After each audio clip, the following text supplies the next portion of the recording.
What up? What is good? How we doing? How are you?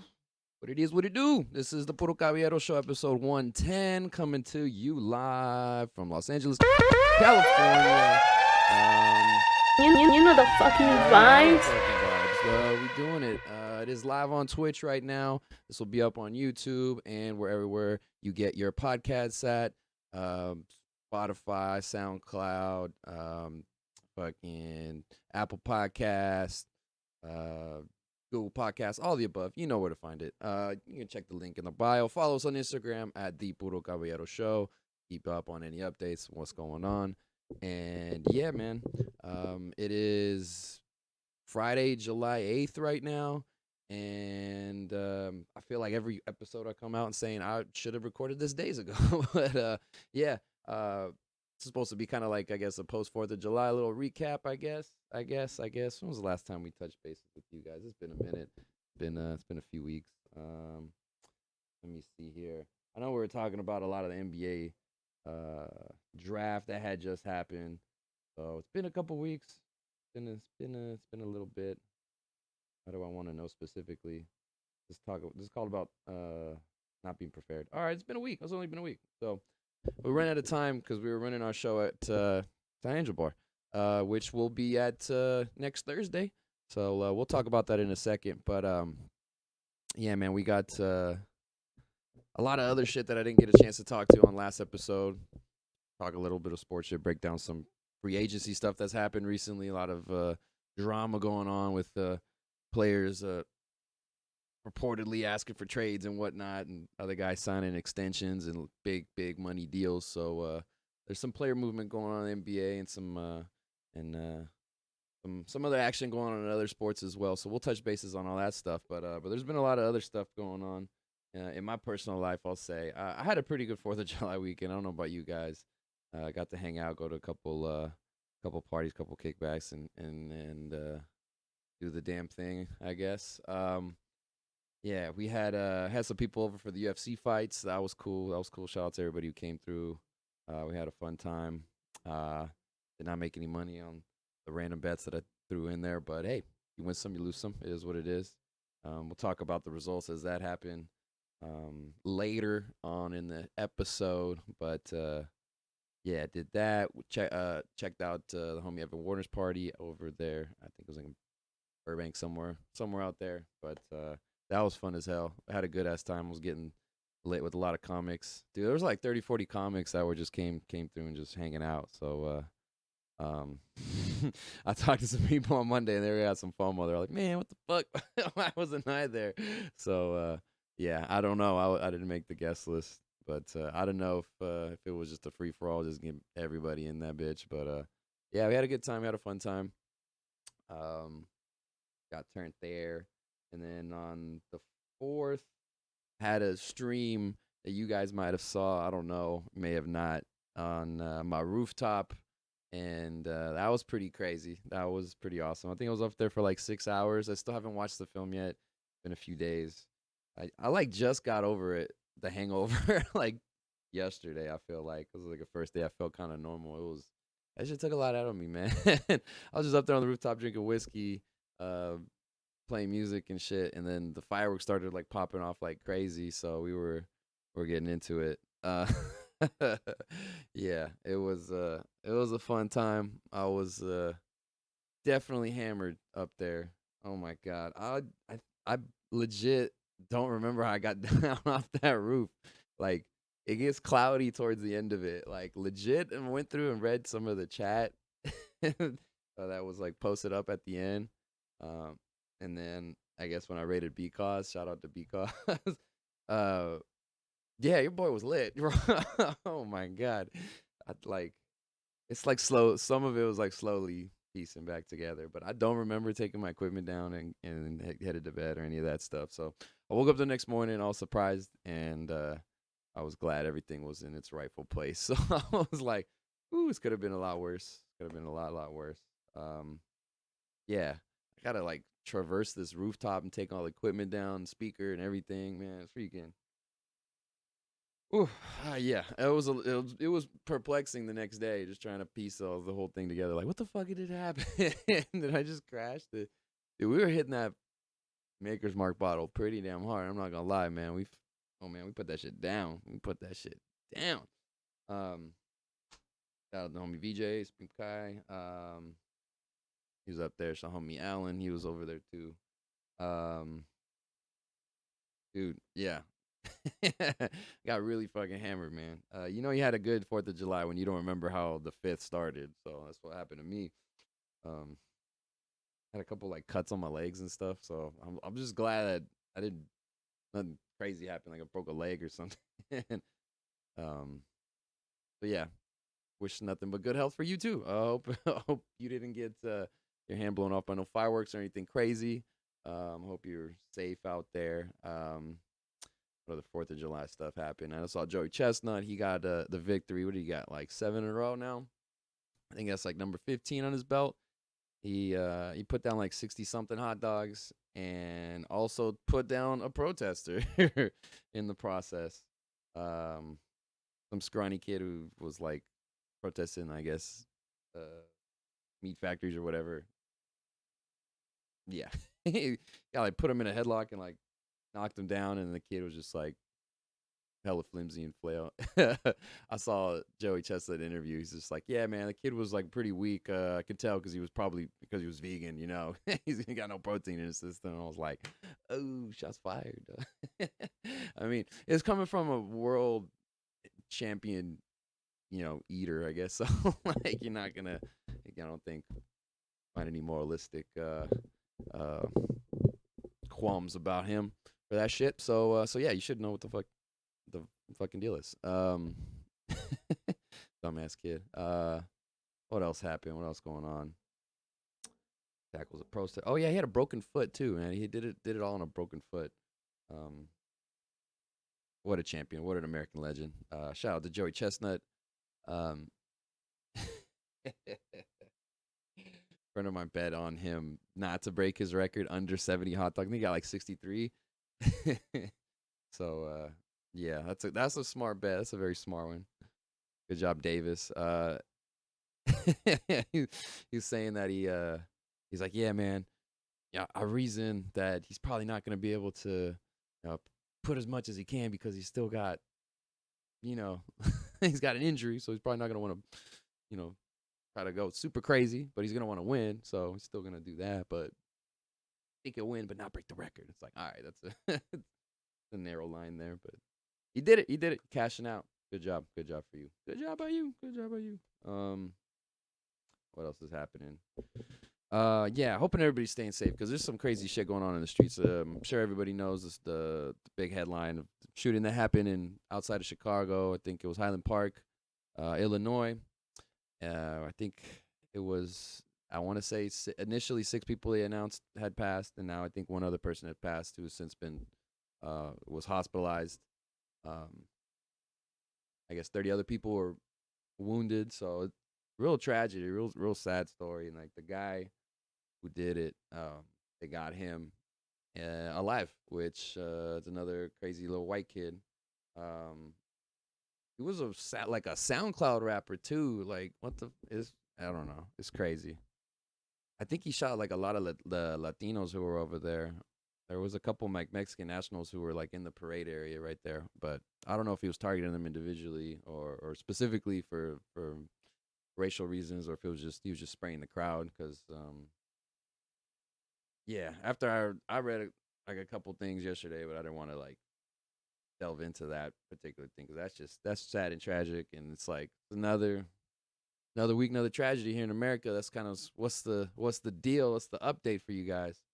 I wish I could be saying something else, but it is what it is.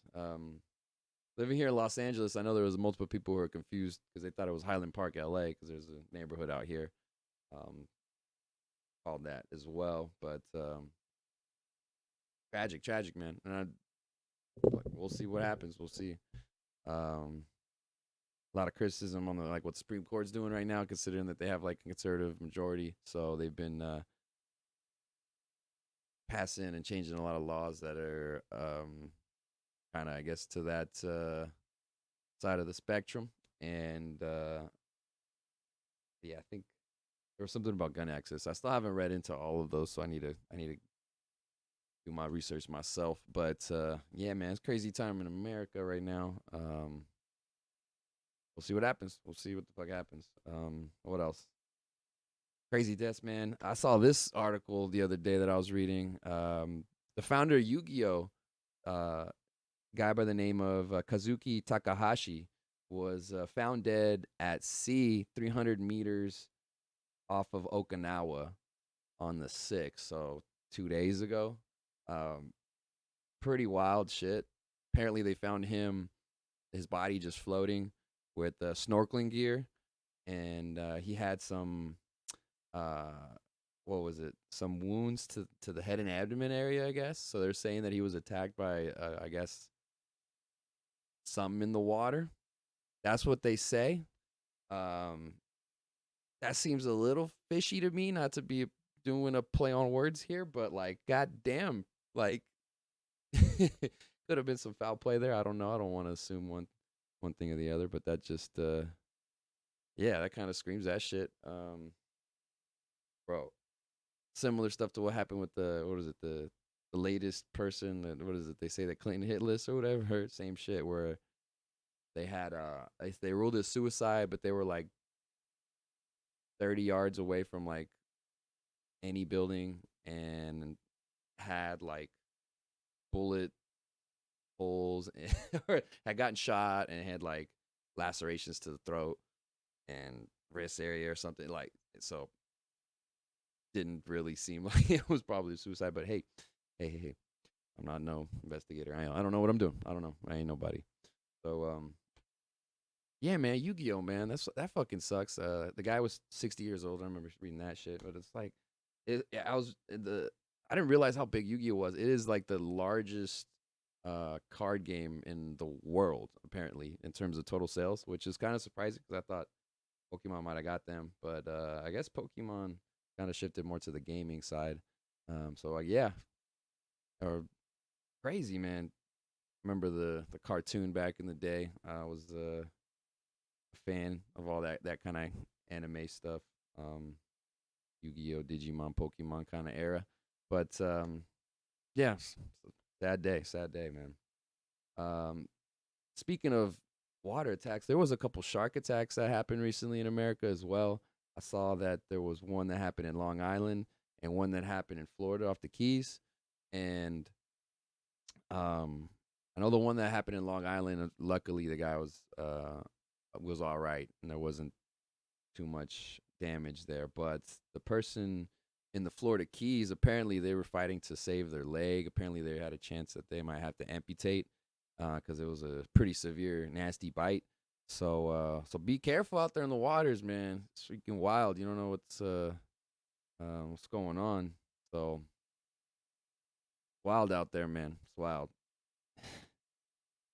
Shark attacks in Long Island and the Keys, man. It's like sharks are attacking all the Weedle populations in America, I guess. I don't know. I don't know. That's stupid. You're an idiot. Yes, I am. Yes, I am. I can just smell the cologne. Oh man, and the meatballs from the water. Oh, they're trying to yank their chains off their neck. I'm gonna stop. All right, that's enough. That's enough of me. That's. Oh shit. What other shit's going on in the world? R. Kelly got sentenced 30 years in prison for sex trafficking. Big surprise, whoop de doop. Um, yeah, I guess we're done and over with this now. So, um, there's been so many jokes about R. Kelly and like everything I said, dude, since the Chappelle days, since like he's been doing wild shit since the '90s, basically, like since that shit. Oh man, now it's like the new version of the jokes is like him in jail and what he's doing, how he can get away with shit. So how he's mad everyone's old as shit. So yeah, disgusting person. My God. Yeah, apparently there was a lot of his accusers were there in court and were like really putting it on him and talking all that shit, and rightfully so. And apparently he wasn't looking at nobody. So dude's a monster, man. Kelly's a monster. Not in the good way. Not in the good way. Let's see here. What other news is going on? Elon Musk, he's in the news again. Big surprise. Still hasn't. I guess he hasn't completed the sale for Twitter yet. But been completing a few other things, man. Starting a few other families, I guess, man. This got reported yesterday that apparently Elon Musk had a set of twins with a former work colleague last November, which was like a month before he had a baby with his off again girlfriend Grimes via surrogate. So she didn't get pregnant, so they had it via surrogate. It's convoluted again. Yeah, it was apparently he's got the kid with the executive with Neuralink. Her name's Siobhan Zillis, and yeah, who knows what's gonna happen with that? If that's gonna affect like the companies, the stock, and how that's kind of seen. Um, I was reading an article saying that like all the companies that he owns, they're kind of I don't know, not HR, but like the relations with their employees and stuff, the contracts are like worded a lot differently than like a lot of normal corporate work environments and stuff. And uh, so a lot of like the new PC work culture stuff nowadays is like you should not be fraternizing with the coworkers like that. You can't date somebody who's within what is it like or above or below two like corporate levels or something like that. I don't know what the term was. It was there's like a whole bunch of weird rules about that stuff. How like if you're too ahead of somebody, you'll have our dynamic with I don't it is there's a lot of that shit goes into that. But yeah, apparently in Elon's company it's just like fair game, I guess. I don't know. Just show up and do the job. But yeah, I don't know if that's affected the stock or any of his companies or whatnot yet, but that's kind of crazy. That's kind of crazy. So like people getting all kind of messy and stuff like that. So apparently the kids were born. They had a particular name on their birth certificate, and there was a petition to get the name changed recently to have Musk involved as their like last names for the two children. So that paperwork apparently got processed recently. So that's why this shit is getting to the news and how people are finding out about this stuff. But yeah, this fool Musk got hella kids, man. I think he's got like might have like double digits now, man. There's a lot of kids. Uh, Add two to the list, man. So got twins. Um, yeah, yeah. So he tweeted out before like a couple months ago. He's just like, well, I'm doing my part in helping out with the population problem. I don't know about you guys. Yeah, he's not lying. He's not lying, man. Yeah. I mean, one of the richest guys in the world. You can afford it, but like a lot of children, man. What else going on? All right.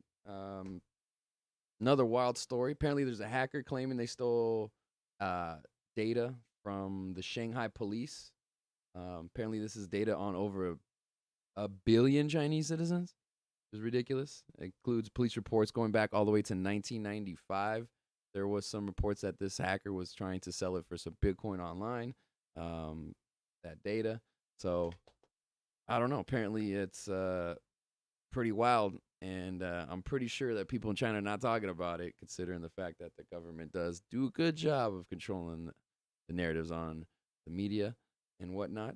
So, from the article that I read, apparently this is reported as being like one of the bigger um, data breaches in history for the country of China. So, they're going to be on red alert. They're probably going crazy, going wild right now, trying to figure out what the source of that hack is, and trying to put that hacker to bed, because China don't fuck around, man. They do not. They do not fuck around. What else going on? What else happened? Oh, there was a crazy article I didn't get a chance to read. Um, yeah, man. Japan's ex-leader Shinzo Abe passed away yesterday. Not just by natural causes. This dude got assassinated by a gunman on the street as he was delivering a campaign speech. Man, that is crazy. So, political assassination going on in in Japan of all places. I like honestly, I didn't. Of all the places, I wouldn't have expected Japan. So I didn't get a chance to read too much in this article. So let's read into this right now. He was his longest serving leader. Let's see. Oh, he's a former prime minister. Excuse me. Yeah, he went down. He left office in 2020. Damn, that's crazy. Suffered major damage to his heart, along with 2 neck wounds. He never gained his vital signs. Police arrested Tetsuya Yamagami, 41, a former member of Japan's Navy, on suspicion of murder. His gun that was obviously homemade, about 15 inches long, and they confiscated a similar weapon in his personal computer when they raided his nearby one-room apartment. Yeesh. Oh, man. Yo, this guy said he plotted to kill him because he believed rumors about the former leader's connection to a certain organization that police did not identify. Oh, that's wild. Scandalous, man. Wild. That's sad. So, yeah, political assassinations. We got hacks going on in China. Um, damn, fucking crazy. Wild shit. Wild shit. Oh, breaking news. Elon Musk not gonna buy Twitter. Oh, shit. So that was a quick little ride there for Elon. Oh man, crazy shit, man. I mean, well, speaking of like foreign relations over in that part of the world, we can talk about this story right now. Brittany Griner, free Brittany, she's still trapped in prison over there in Russia for bringing some vape pens along with her in her travel and her care or her luggage, uh, travel luggage. What the hell? Words are tough. Um, she pled guilty to drug charges in Russia today. Let's see. A decision informed by discussion with their legal defense team in Russia. She said, "I like to be guilty, Your Honor, but there was no intent. I did not want to break the law. I'd like to give my testimony later. I need time to prepare." In a statement, Griner's legal team stated that considering the nature of her case and significant amount of the substance and BG's personality and history of positive contributions to global and Russian sport, the defense hopes that the plea will be considered by the court as a mitigating factor and there will be no severe sentence. That's crazy. Hopefully, we hope. There was some talk that there was discussion to try to do a prisoner swap. The guy that Russia wants apparently is like it's called like the Merchant of Death or something. He's like some wanted known like hitman, like global terrorist, and yeah, I don't think the U.S. wanted to do that shit. So I think the discussions are pretty moot at that point. So well, apparently in the recent times, I know Joe Biden has been talking with his with her wife, girlfriend, I guess, girlfriend now, who's been in communications with Brittany Griner, and he's trying to reassure her that they're doing as much as they can. But she was calling him out for a few days there last week, saying like, "Hey, man, it's already been like 3 or 4. It's been 4 months now. We've been reporting on this story, and nothing's happened, and we got no change, we got no progress going on. So like, what's going on? Like, what's the deal?" So, free Brittany Griner. Let's see. While the guilty plea does mean Griner, who faces up to 10 years in prison, could be sentenced to further jail time, it's a smart strategy, says William Pomerantz, an expert on Russian law. Apparently, 99% of Russian court cases end in conviction. A guilty plea could result in a lighter sentence, and most crucially, it opens the door for a deal for Griner's release because Russian officials have said they won't do anything until the trial is over. Okay, yeah. So apparently, this trial they're gonna try to drag it on until like next winter. I think is what the report was. Says if she wants to return home, she believes they're working on a prisoner swap. The faster that this processing ends, faster she can get home. Let's see. U.S. Secretary of State we will not relent until Brittany, Paul Whelan, and all other wrongfully detained Americans are reunited with their loved ones. All right. Let's see. U.S. Secretary of State Anthony Blinken said. All right. Next court hearing is July 14th. Yeah, hopefully good news by the time we have our comedy show that night. Hey, let's see.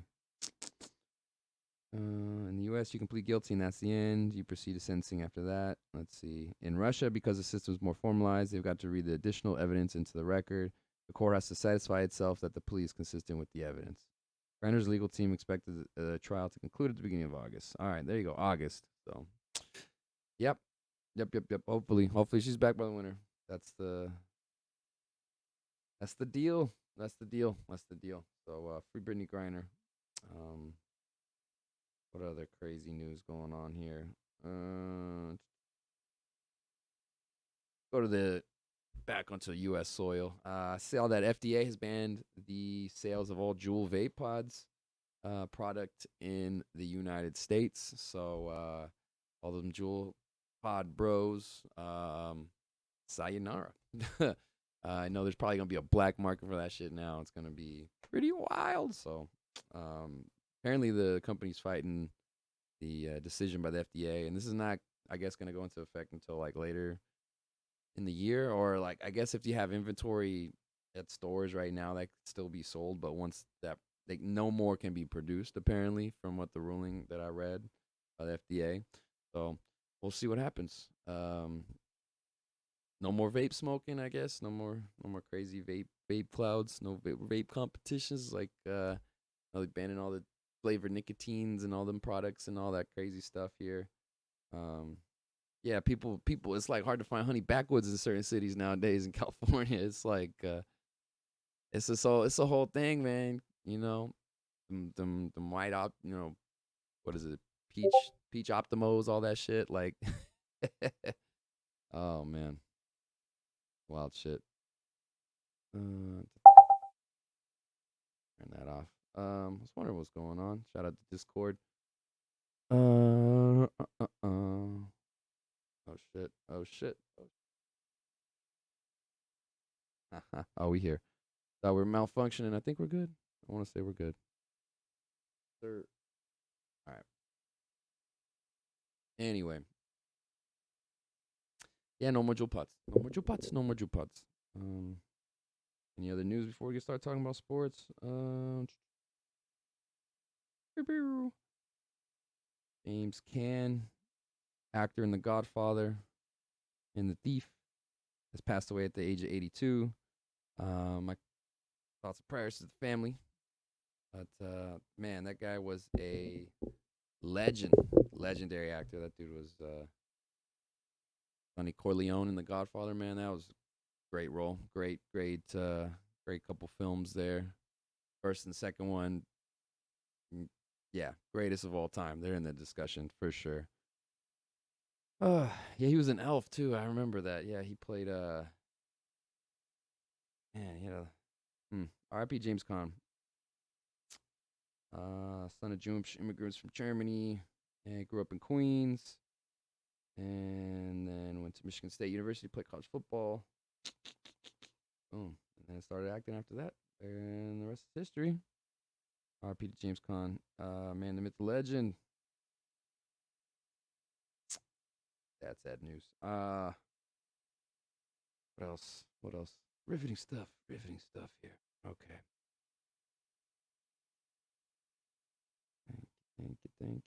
Thank you. Oh, looking at Instagram. You can't be doing this during podcast, man. You can't be sidetracked. Talking to you, Mario. All right. Let's talk about sports shit now. Let's get into it. Yeah, news has been blowing up just in the last week, man. I know we went over the finals, we went over the draft, but like this NBA free agency shit is picking up like crazy. There was a report initially the salary cap was going to jump to 123.6 million for the next year, and it is a 10% increase over last season. So that means teams got some more cash to spend. Okay, and spending is what has happened in the last week. All right, it has been crazy. But like the biggest news has not been the signings yet so far. The biggest news is future Hall of Famer Kevin Durant, one of the best players in the game, has decided he does not want to play with the Brooklyn Nets any longer. He made that decision day after Kyrie Irving decided he wanted to opt in to his contract for this next season. I believe it's like $37 million contract. It that all happened like it's like one domino off the other. So pretty wild shit. I feel like right after we posted the episode last week, this shit was popping off on and popping, man. So all the rumor mills has been coming out as to where the hell Kevin Durant's gonna go. It's been a week's time, nothing has happened. I haven't heard too much news recently. I think Brooklyn's kind of trying to play hardball a little bit with this situation. The initial reports were that they were gonna help orchestrate and make this shit happen, and help him get out of there.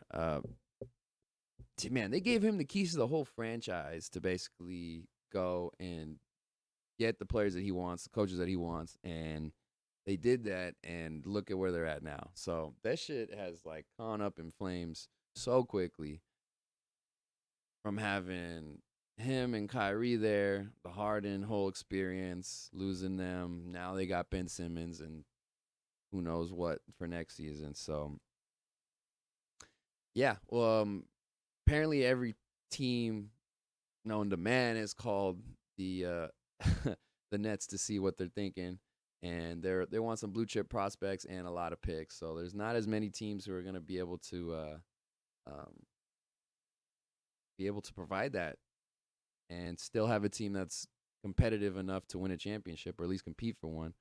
So a couple of the teams that have been kind of penciled in a little bit has been like the Miami Heat, number one, and number two is the Phoenix Suns. Now, the issue with the Heat that I've heard is that they would probably want Bam Adebayo back. The Nets would. Now, Bam and Ben Simmons can't be on the same team because there's a issue because they both signed the same type of rookie max extension contract, and you can only have one of those players on your team. So they would have to do a 3-team trade apparently. Who knows if that's even worth it, at that point. So yeah, there's been a whole bunch of rumor mills, crazy shit going on the internet. People speculating as to where the hell he's gonna go and what he's gonna want to do. Some people like Kendrick Perkins on in NBA media saying that they don't believe he really is gonna get traded and that he's gonna end up sticking it out and playing another year over there in Brooklyn with Kyrie. So that happens, who knows? They're still probably gonna have a pretty decent team just because those two dudes are so pretty talented. But I don't know. I don't know if that's gonna get you a championship. What they got, who knows what Ben Simmons is gonna give them? I have no clue whatsoever. So yeah, crazy shit. So that's the biggest news there. No other news on the Kyrie front. There's been talks that the Lakers now are trying to get him. Once again, I don't know how the hell that's gonna work. If Russell Westbrook's gonna end up in Brooklyn, or if they're gonna try to offload him to a third team, and who's got the picks and giving up, and I don't know if the Lakers have enough assets even to think about shit like that. So it's like it's wild shit. But yeah, man, crazy, crazy stuff going on. Um, I think where's that beeping noise coming from? Is it just me? It might just be me. I might just be hearing shit. Um. Anyways.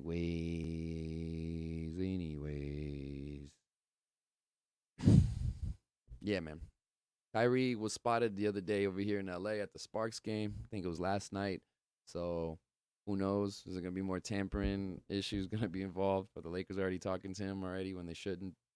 And they technically can't talk to team players on other teams. Um, I don't know. I don't know what's gonna happen. So we'll see. We'll see. All the Laker fans are like kind of happy that he opted into his extension because now there's I guess, a greater chance they might get the trade to work out with the salaries and whatnot. So we'll see what happens. We'll see what happens with the team.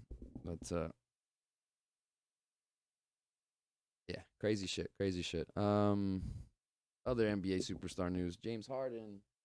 He's declined his player option, his $47.4 million player option with the 76ers because he wants to sign a deal at a lower number so he can help them try to get more free agents and improve the team and spend money on other guys. So he actually ended up taking a $15 million pay cut. He's going to sign a 2-year deal with the 76ers. It just got announced today. So it's kind of admirable for a guy who has been kind of considered kind of, I guess, a little bit of a lazy, selfish player over the years.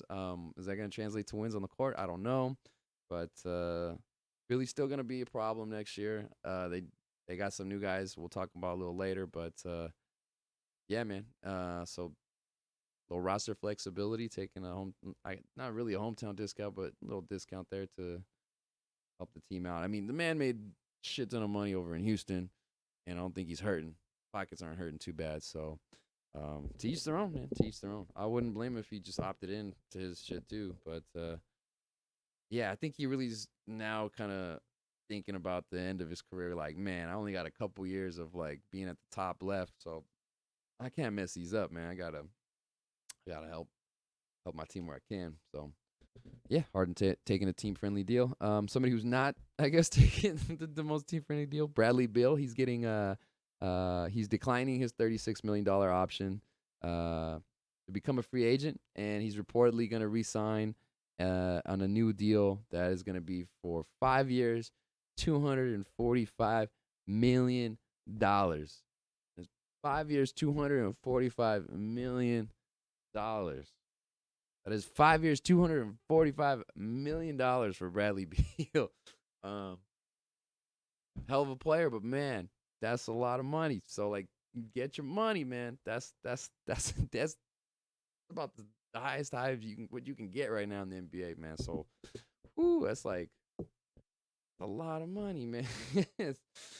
245.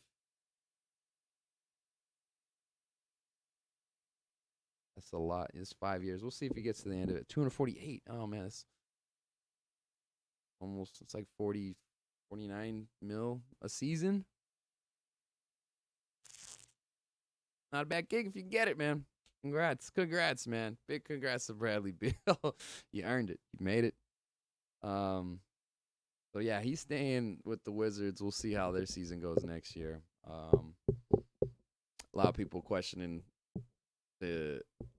how crazy big this contract is and whatnot, but it's the league nowadays. I don't know. It's the state of the NBA. It's never what you're worth. It's what you can negotiate. So just know that shit. I know Jalen Rose hammers that home every time there's talking about free agency news. So hey, props to the man.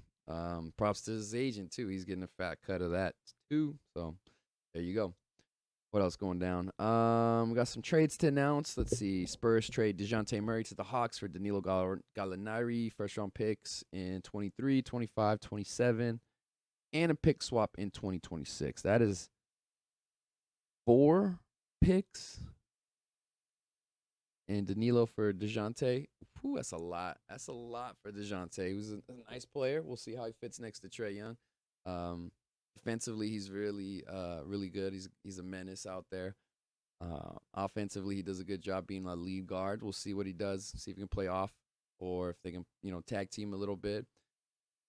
Hey, it could be like a Mike Bibby, Doug Christie situation where they end up, kind of being co ball handlers a little bit and initiating the offense, and they can play off of each other. We'll see.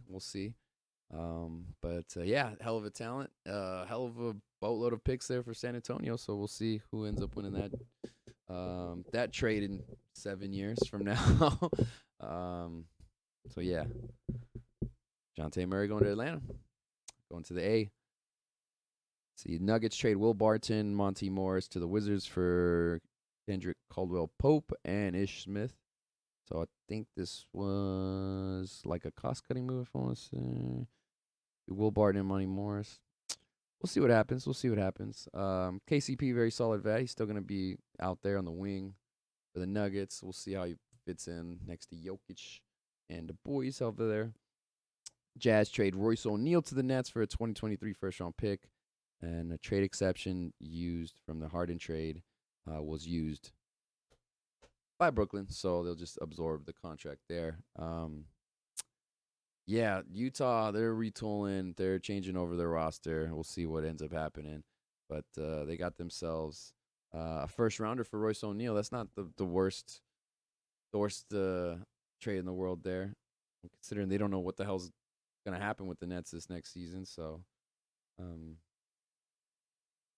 Royce O'Neal's still a very competitive ball player, and he's on the Nets roster. If things change and Katie and Kyrie can mend the fences, like then who knows? But you might be able to plug him in. Um, Play off of those guys. I don't know, man. There's so many questions with the Nets, man. He's like, what's going on with the Nets is going to affect so many other teams in the league. It's going to be crazy. What else happening? Biggest trade so far. T Wolves get Rudy Gobert from the Jazz, and the blockbuster deal for Malik Beasley, Patrick Beverly, Walker Kessler, Jared Vanderbilt, Leandro Balmero, and unprotected picks in 23, 25, 27. Then there's pick swap in 26 and a top 5 protected first in 2029. So that is 1, 2, 3, 5 picks and 5 players for Rudy Gobert for the Jazz. So they're going all in, man. Wow, that's a lot. Minnesota, they got new ownership and they are ready to spend. I feel like that's it's a new owner type of move to just come in and just get that big trade where it's kind of like this is out there. I mean, it's a lot to give up, but like you get some return. And guys just like I need to pick my imprint. Let's fucking do it. If they're ever on the fence about shit, they're just like let's fucking go. And so yeah, it looks like Utah they got themselves off of Rudy Gobert's contract, and they'll be able to retool a bit. I think Donovan Mitchell says he's going to stay around, so looks like that's gonna I guess gonna be the future of the franchise. I know Danny Ainge, he's the head coach or the general manager now. They got Will Hardy, who was assistant with the Boston Celtics last season, as their new head coach. So they got I got it looks like they got a new direction. So we'll see what's going on there with Utah. But yeah, all the rumors has always been Donovan Mitchell going to the New York Knicks or some other big franchise. So we'll see. We'll see if that ever happens. Other big trade news: Boston Celtics they land Malcolm Brogdon in a trade with the Pacers for Daniel Tice, Aaron Nesmith, Nick Stauskas, Malik Fitz, Juwan Morgan, and a first round pick next year's draft in 2023. So Malcolm Brogdon's still a very talented player. I think anytime he's out there on the court, he's a problem. He's always putting up numbers. Problem for him has been his injury concerns, and so for Boston, it might not even matter if he plays more than 40 games in the regular season. Just as long as he's healthy there in the playoffs, I think that's going to be very big, very key for them. So we'll see if they can keep him on ice, I guess, for the year. I don't know. I don't know how they'll do it. Keep his minutes down in the rotation. But Malcolm Brogdon, he's going to Boston, so he might be that extra ball handler creator. They might be able to put out there that'll help out Tatum and Brown because they kind of ran out of gas down the stretch. It seemed like it's a long, hard journey to get through into the NBA Finals, and to win it is that one extra step. Sometimes it certain guys they just if they haven't been there or whatnot or just not 100%. Sometimes they can't make it or they can't produce like they normally would. So we'll see. We'll see if Brogdon can help them. I think that's a good acquisition for them, and I don't think they gave up too much for them. Um, some of the guys they did give up obviously kind of had, people thought they might have some promise, but who knows? Who knows? Neesmith, people feel like they probably missed on that draft pick. I know Nick Stauskas, former Kings pick. Yeah, people felt like they missed on that shit. Uh, right. Let's see another deal. My Sacramento Kings got Kevin Herter from the Hawks for Justin Holiday, Mo Harkless, and a lottery protected first in 2024. Which I like Kevin Herter. We'll see what he does. Looks like the Kings and Hawks basically traded wings in 2 seasons. We'll give you Bogdanovich and you give us Herter. So, yeah, we'll see how he does. We'll see how he fits in. Kings they don't have the worst roster in the world. I'll say that. Where they got Davion, they got De'Aaron Fox, they got Herter now, they got Keegan Murray, they got Sabonis in the paint, got Metu in there mixing it up. Yeah, Kings picked up the team option for Metu, so he'll be there next year. So yeah, we'll see what happens. Rashawn Holmes, see what happens with him. But yeah, I don't think that's the worst lineup in the world. We'll see what Fox can do. Fox got to cook, and Davion Mitchell has to keep playing like he did at the end of the season. So just keep working out there. Apparently, he's been working on that jumper, hitting buckets. So that's good news. That's good news to hear. Keep working, Davion. Keep working. Keep working, baby. Welcome to Sac Herder. Welcome to Sac. He looks like a guy who would you'd see at a bar in the Thomas or something like.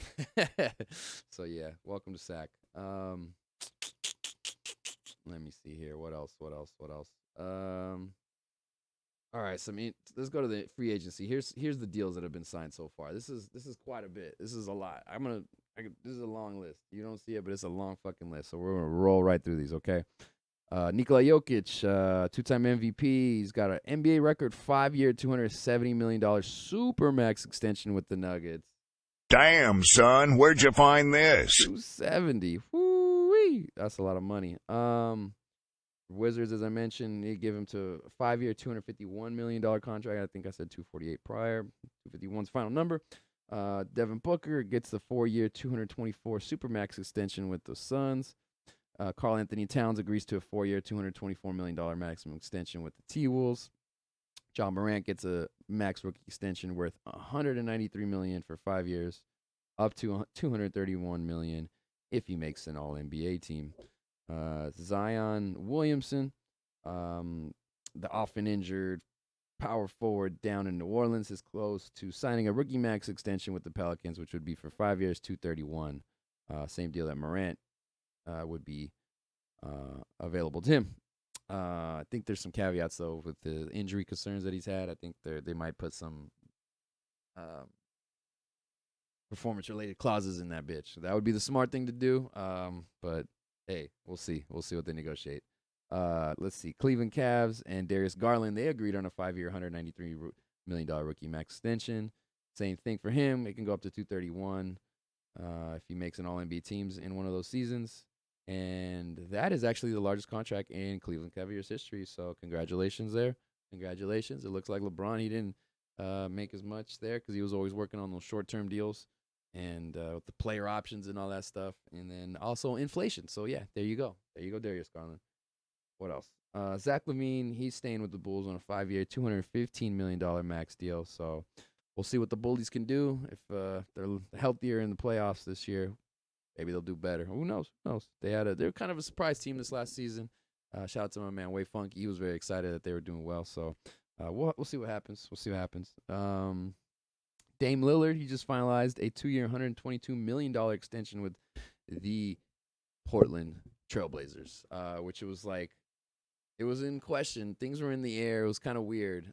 There was talk about the news about people. I guess people were pressing the current owner, Jody Allen, former wife of Paul Allen, who was the prior owner who passed away a few years ago. She's been running both the Portland Trail Blazers and the Seattle Seahawks, along with the trust of advisors. So apparently there wasn't much communication between her and Dame Lillard recently, and there was a lot of speculation. People were asking if she was going to eventually sell the team, so she had to put those rumors down and say, no, not in the near future. It's going to take a while before that eventually happens, okay? So, hey, take it easy, get off my back, let me cook. So, yeah, I don't know. It was kind of up in the air.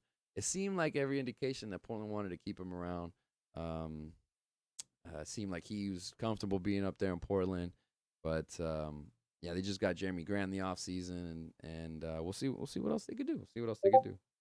So yeah, new contract there for Dame, 2 years, 122. Let's see here. Jalen Brunson, he signs a 4-year, $104 million deals with the Knicks. I think we talked about it last podcast. Yes, his dad is an assistant coach on the team. His former agent is now the general manager on the team. And the guy who hired his former agent to become an agent and become his like understudy is also in the Knicks organization in Worldwide West. So it's like there's all these connections. We kind of knew that shit was gonna happen. So 4-year, $104 million deal with the Knicks. We'll see if there's tampering charges. There may very well may be because it just seemed like that shit just lined up perfectly for them to cash out there. So he gets that nice deal. The aforementioned Trailblazers, they get Anthony Simons on a 4-year, $100 million extension. He came on last season while Dame was injured, so we'll see if he can come in and continue to flourish out there, up there in Portland. The Oklahoma City Thunder, they re-signed Lou Dort to a 5-year, $87.5 million deal. For a defensive specialist, I think that's not the worst contract. Lou Dort's a menace when he's out there. He makes a good impact, but he's never really going to be a scorer, guy that really initiates offense. So, guy you can help off of. So in the playoffs, sometimes those one-way players get a little minimalized, but we'll see. We'll see if that holds up, or if he stays with the franchise even. It's not the worst contract to be able to move in deals going forward there. All right, Yusef Nurkic, he also resigns with the Blazers on a 4-year deal worth $70 million. So same thing for him, man. As I mentioned earlier for Brogdon, if he's on the court, he's making an impact. He's just had a lot of foot, ankle problems and a couple other injuries that he's picked up the last few seasons. So when they get that big man on the court, he's pretty nice. But you just gotta stay healthy. That's it. That's about it. Knicks re-signed Mitchell Robinson to a 4-year, $60 million deal. Let's see, the Milwaukee Bucks bring back Bobby Portis on a 4-year, $49 million contract. A lot of people said he could have got a lot more money than he did, but Bobby, he's trying to stick around and get some chips. He's already got one so far, so he's a hell of a role player and real fiery dude. Yeah, don't start fights with Bobby Portis. Right? It's been reportedly it's gone bad for other people. All right. Let's see. Detroit Pistons, they signed Marvin Bagley to a 3-year, $37 million contract. People were saying, like, God damn, that's too much money for Marvin Bagley. It's the opposite of what they said about Bobby Portis. But, hey, get your money, Bags, get your money. Wash out for Sacramento. I know they probably wouldn't be affording that shit for him. But, hey, do you, Detroit, do you? Raptors, they signed Chris Boucher to a 3-year, $35.25 million contract. I think it's pretty decent. It's pretty decent for solid, lanky forward. PJ Tucker, he got a 3-year, $33 million deal with the 76ers. So he's one of the veterans who was able to come over because Harden said, here you go. I will give you some money to work with. So there you go. We'll see if PJ Tucker is able to be the ultimate difference for the 76ers this next season. Hell of a two-way guy. We'll see what he's got left in the tank because he's gonna be like over 40 by the time this deal ends. So that's the one thing. It's weird with PJ because there's like a lot of players who like as they get older, you can definitely see like a physical decline. But like with him, he hasn't lost too much for like what he does out there on the court. Physical, bulky wing who can step down and be a small ball forward and defend everybody like hell. I mean, he's still out there doing his usual thing. So 3 years, $33 million for PJ. Trailblazers, they signed Gary Payton II to a 3-year, $28 million contract. So Warriors lose a casualty to free agency, and a lot of Warrior fans were sad to see him go. He played a very, very big part in what they're able to do this last playoff run. Kind of crazy. He was really, really a menace on defense there against Boston in the finals, man. He missed some time, had that crazy fall on his elbow, and congrats to him. Was able to come back and make a huge impact, made that money. So 3-year, $28 million contract, which I guess for the Warriors was a little too expensive for them, considering I guess he was like their 4th or 5th guard, but did make a big impact this last year. So I mean, people are gonna be mad. They're gonna be mad he's gone. Glove Jr. Who else? So speaking of the Warriors, they did re-sign Kevon Looney, so they were able to keep their big man. He re-signs with the Warriors for a 3-year, $25 million deal. So I don't think that's too bad. He's had a couple seasons where he's been injured, but like if he's if he's out there, he's usually out there for a while. So I know this last season, I think he played every single game of the season. So he's been pretty durable recently in the last like 2-3 seasons. So congrats to Kevon. He got some money, and he's gonna get a chance to keep playing out there in the Bay with the couple legends out there. So congrats to him. Um, he's really found a niche and found his role, and with the Warriors ever since he got drafted. Because yeah, he's kind of slid into that big man rebounder defense, match up with the centers kind of position. So he's been able to come in and integrate himself with the Warriors these last couple seasons, and yeah, now he gets a little contract. There you go. Dallas Mavericks, they get JaVale McGee on a 3-year, $20.1 million contract. Good, solid rotation big man there, lob threat. I think he had a pretty good season there with Phoenix. So 3 years to see what he does at Dallas. Let's see. The Heat get Caleb Martin to return on a 3-year, $20.5 million deal. Let's see. Cavs sign Ricky Rubio to a 3-year, $18.4 million deal. So he goes back on the team after he tore his ACL and then got traded last year. So he's back in Cleveland. So no love lost. We still cool.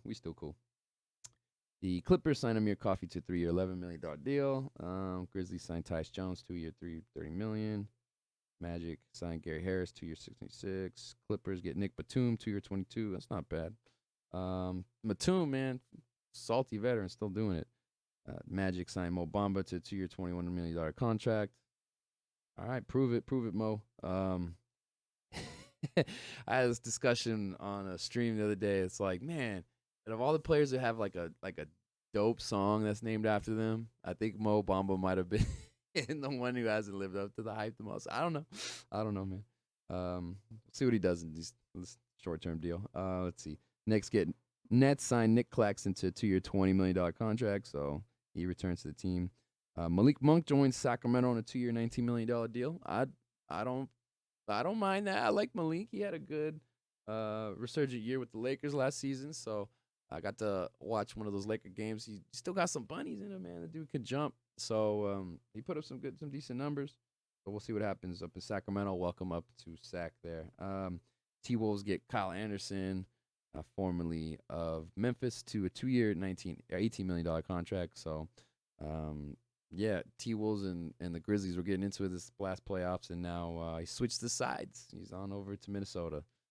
Let's see. New York Knicks signed Isaiah Hartenstein to a 2-year, $16 million contract. Solid big man from he was on the Clippers last. Saw him play last year too. Put up some good numbers. Decent time. Nets signed Patty Mills to a 2-year, $14.5 million contract. And let's see, how many more do we got here? Clippers get John Wall, 2 years, $13.2. Warriors get Dante DiVincenzo, 2 years, $9.3, excuse me. Raptors get Otto Porter on a 2-year deal. Bulls get Andre Drummond on a 2-year, $6.6 million deal. Oh yeah, Otto Porter also on the Warriors. He's no longer there. The Bulls get Derrick Jones on 2 years, $6.6 million. Pistons get Kevin Knox on a 2-year, $6 million. Bucks get Javon Carter, 2 years, $4.6. Victor Oladipo, former All-Star, he gets 1 year, $11 million deal with the Heat. So I know injury is a problem for him. He can be a wild card. We'll see what happens. Bucks get Joe Ingles on a 1 year, $6.5 million contract. Very big pickup there for Milwaukee. I think Ingles might be like the perfect addition for that team. I felt like they were like one wing away from being able to do some things. Obviously, didn't have Middleton. He might just be the guy that they need to be there ultimately. But if Ingles is able to come back, work his way back to health, because he had like, I think, he had an ACL or an Achilles tear. He had a really bad injury that happened to him last season. So he's not going to come back until the middle of the year. So if he's healthy, he could be really, really, really good piece for them. Lakers signed Lonnie Walker, the fourth to a 1 year, $6.5 million contract. Some people scratching their heads going like, really? He's a clutch guy. So team clutch. Hey, they get another signing. There you go. Also, Juan Toscano Anderson got signed to the Lakers on a 1 year deal, so he's coming here to LA. Another player who Played on the Warriors. We'll see if he gets more rotation time down in La La Land. Let's see. Wes Matthews is coming back on a 1-year deal for the Bucks. Let's see. Goran Dragic joining the Bulls on a 1-year, $2.9 million contract. That was kind of interesting. Dragic kind of was like real prissy about not playing in Toronto. I'm like, what makes Chicago that much of a different proposition? But I don't know. They were both, at the end of the year, both kind of the same ranking there. Toronto has, in my opinion, a better futures too. So I don't know. Well, he did get to play with the Nets, but like even with the Nets, like this fit that was there was never the best. So I don't know, Maine. What else going on? T.J. Warren going to the Nets, 1-year deal. Jaren Jackson. Oh no, and then that's it. T.J. Warren going to the Nets. That's it. I'm not gonna report on any more goddamn NBA contracts. I'm sorry if you had to skip through this shit. We're powering through. There's a lot of other stories I want to talk about, dude. A lot of shit, man. This might be a long one. Injury news: Jaren Jackson out 4 to 6 months after undergoing foot surgery. So Grizzlies big man looks like he's gonna be missing some time there. We'll see if he gets healthy by the beginning of the season. Miles Bridges of the Hornets reportedly facing felony domestic violence charges after the arrest on eve of free agency. He has now officially been charged. Sad story to hear, and it looks like he's probably gonna be a free agent for a second there as this legal matters get sorted out. So that sucks. That sucks for the victims involved. And yeah, man, never want to hear on those stories, but fuck, dude, that's way to mess up that bag there, man. Fucking not making smart life decisions. Even free agency too. That news came out. I wonder if they were holding on to that too, just to make it a little spicier that drop once it hits. See. All right, let's switch sports, man. Let's talk some baseball shit. You know what I'm saying? All-Star game is coming up, and dude, we're at the halfway point. So let's talk some fucking baseball, man. I don't even want to talk about like baseball really. I just want to talk about fighting in baseball because like there was a brawl that happened a couple weeks ago that was pretty wild. On June the 26th, there was a fight that happened between the Mariners and the Angels down here in Anaheim, and shit was popping off. People were running and yelling and shit, and this was like some carryover from some throws that were like pretty high, close to Mike Trout's head the night prior. These teams also. I remember the Angels threw at Justin Upton and hit him in the head. I don't think that was intentional, but he hit him in the head like a week prior to that at another series that they had game between them, or like 2 weeks prior, something like that. And so these teams that had like some history going back and forth. Jesse Winker was a batter, and check this out. It was a crazy situation. So like first off, the Angels manager got pissed off from the night before. So like there was a scheduled starter. And then they removed the scheduled starter and they put in an opener, so like a relief pitcher, right? So the relief pitcher comes in. I think he threw at one batter, or he hit one batter in the first inning, got through the inning, gets to the second inning, and ends up hitting another batter. And then when that happens, Winker, there's a batter at the time, he starts John at the Angels dugout, like, hey, man, what the hell are you guys doing? Like, they kind of knew. You took the starter out, and you put this guy in, like you knew you're gonna sacrifice him until he gets tossed, and then bring the starter in as your normal plan. So like everyone knew what the deal was. They knew what time it was. They knew what was going on. But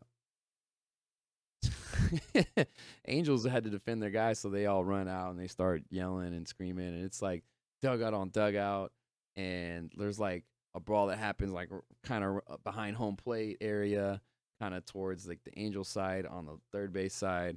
And so like there's a skirmish and people are fighting, people are falling over and stuff, and you don't know what's going on. People are grabbing onto each other, people are holding each other back, and yeah. So I highly recommend going to John Boy Media and watching the 15-minute breakdown video on this, because it was pretty epic and there was some hilarious moments in that thing. Dude, it is kind of crazy to watch old man try to fight young dudes, because like these are baseball teams. Like their managers and the coaches wear the same uniforms as the players. So sometimes guys will charge another guy and they don't know who they're attacking necessarily. They just know they got on the wrong colors. So there's a couple scenes where like the old guys are hanging on to like the young dudes, and like the young guys are like knocking the old dudes over and shit. And you're like, God damn it, man, it's wild. Um, the pitcher for the Angels, Archie Bradley, he tries to climb the railing on the dugout, and he trips over it and face plants and immediately eats shit. Like, and he's the first casualty of the whole fight. And I think people were like getting. He might have got trampled on like in that area right there. He felt like kind of where like the mob was at right there. And yo, it sucks. It sucked for him. It was embarrassing, obviously. But what really sucked is he also got injured. He like broke his elbow. He like had a fracture in his elbow, and he's gonna miss like 4 to 6 weeks. He's gonna miss like 2 months worth of the season now because he fell and injured himself there. So that sucks for him, man. Yeah, to add injury to insult, man. Fuck, bro. He was like pitching pretty well for the team prior to that injury. So, goddamn. So he was a casualty. I saw that the Mariners manager, he came out and he got like he ate shit. Like as soon as like the first like skirmish of him like trying to make contact, he like immediately came down. Like gravity was not kind to him. I'm blanking on his name. Let's see. Mariners manager is Scott Cervase. Cervase was coming out and he was heated, but didn't quite make it. And then when he got up, he was all shaken up and like all like hands on the knees, like a lot of deep breaths, a lot of second guessing his life choices. Shohei Ohtani apparently was like getting held back by the Japanese instructor. Mike Trout was helping up Justin Upton because he fell over in the pile, and they were teammates with the Angels a couple seasons ago, so he was cool with him. So that was the moment they highlighted there. Then they handed out the suspensions, and like the funniest thing to me about like all the suspensions is that one of the guys that got suspended was like the Spanish interpreter for the Angels. Like everybody was out there on the field doing shit, man. It was crazy. I just been talking about this on stage, but dude, you got to know that there's like a couple Dominican guys on the team who might not have like really really good English, who are probably like praying to God that they don't get asked to go to the podium in the post game and have somebody else try to translate for them and shit. And dude, sweating bullets, bro. That was probably a long 3 days for those guys there, dude. Oh man, dude, if the Japanese interpreter would have gotten suspended somehow, man. And ain't nobody asking Shohei any questions. I mean, if it's Spanish, they might be able to figure it out and get us quick translation after they record the film or whatever. But yeah, good luck. I don't know. Good luck. I don't know. Maybe that's prejudice. Maybe there's enough Japanese speakers in LA that are into baseball that are like, yeah, I'll offer my services for the day. I don't fucking know, man. He's just Japanese Babe Ruth. There might as well be. Fly somebody in. I'm sure they'd find somebody as much as that guy makes. That's always what happens, though. That's always a thing with like the major league clubhouses. There was like a little bit of a friction sometimes when they would bring in like Japanese and Korean players, and they would have an interpreter, and but like they wouldn't bring in an interpreter, and there's like 12 Dominican, the Puerto Rican, and Mexican dudes on the team, and you're like, what the fuck? Like, you're just gonna let us fend for ourselves and figure this shit out? It's like this guy, you're giving him like every. Ichiro never did a press conference in English in his whole career. Like, he didn't like he's giving him. I don't know. Make it easy for everybody. If you're gonna won't do for everybody. You know what I'm saying? Like, oh man, dude, there was so many cringeworthy just interviews with ball players with couldn't speak any English and stuff, and early 2000s, and like I'm glad there's now a lot more better translators and whatnot helping them teams out and Spanish broadcasts and all that stuff too, because it's like like the way some of the English media would have portrayed some of these guys and made them look like they're just brain dead, but like dude, like language barrier is like a big thing. So yeah, man. There was a There's a big controversy of that with the Giants and like some of their broadcasters and comments they said back in the day. I remember it was, yeah, man. You don't do it for one person, do it for everybody. Do it for everybody, man. All right, all right. Yeah, that was a crazy brawl. Let's talk about non-brawl MLB news. Because why not? Let's see. Yeah, a lot of crazy shit happening in baseball. If you're into the statistics game, Christian Javier pitched 7 innings. Nectar Neris and Ryan Presley throw a combined no-hitter for the Astros at Yankee Stadium on June the 25th. Let's see. Astros also had another rare feat. They had starting pitcher Luis Garcia and relief pitcher Phil Maton. They threw 2 immaculate innings versus the Rangers on June the 15th. That is the first time a team has had 2 immaculate innings in a game ever. It was also against the same 3 hitters, Nathaniel Lowe, Ezekiel Duran, and Brad Miller. This is pretty crazy. It's pretty immaculate inning. You throw 3 pitches out, 3 pitches, strike out, 3 pitches, strike out. So it's like super rare to do that. You threw a 9-pitch inning. Like that is anytime that happens, it's like fucking crazy. And the fact that it happened twice in the same game and to the same 3 batters is like kind of like wow, that shit kind of shit. So really never seen it. You know, as long as baseball's been going on, you think you'd see everything. That's always a thing. That's always the thing of how they sell baseball. It's like, you know, for 137 years, you think you'd see everything, but not today. Something new. All right. That's to them. Let's see. Miles Miklas was 1 out and 1 strike away from a no-hitter on June the 14th versus the Pirates. Rookie Cal Mitchell broke it up in his only at bat. Team was that for? Not familiar with this guy, Mike. Who do you play for? Mikolas? Yeah, Cardinals. Mikolas. Lizard King. His nickname. Nice. Nice. All right. 1 out away. Almost there. Almost there, buddy. Almost there. Let's see. Dodgers Tyler Anderson. He lost a no-hitter in the 9th inning on a triple from Shohei Ohtani on June the 15th. So another very close one. Let's see. We got some cycles here. Austin Hayes. He's the 6th Orioles player to hit for a cycle, 4th hitter this season to do it. He did it in the 6 innings due to rain delay on June the 22nd. So that's pretty badass. He didn't even need the full game to do it. Congrats to Austin Hayes. Cardinals Nolan Arenado. He gets his 2nd career cycle on June the 1st. He had more hits than the rest of the team combined. They're now 5 cycles hit in under 2 months, and that's the most ever before the 4th of July. So never seen it. MLB stat. Woo woo woo. Let's see. Talk about somebody you've never seen before. Shohei Ohtani, man, he's had some crazy moments this season. He a couple weeks ago he had an 8 RBI night, and then he had 13 strikeouts the next night on the mound versus the Royals. So that was June 22nd. That's pretty wild.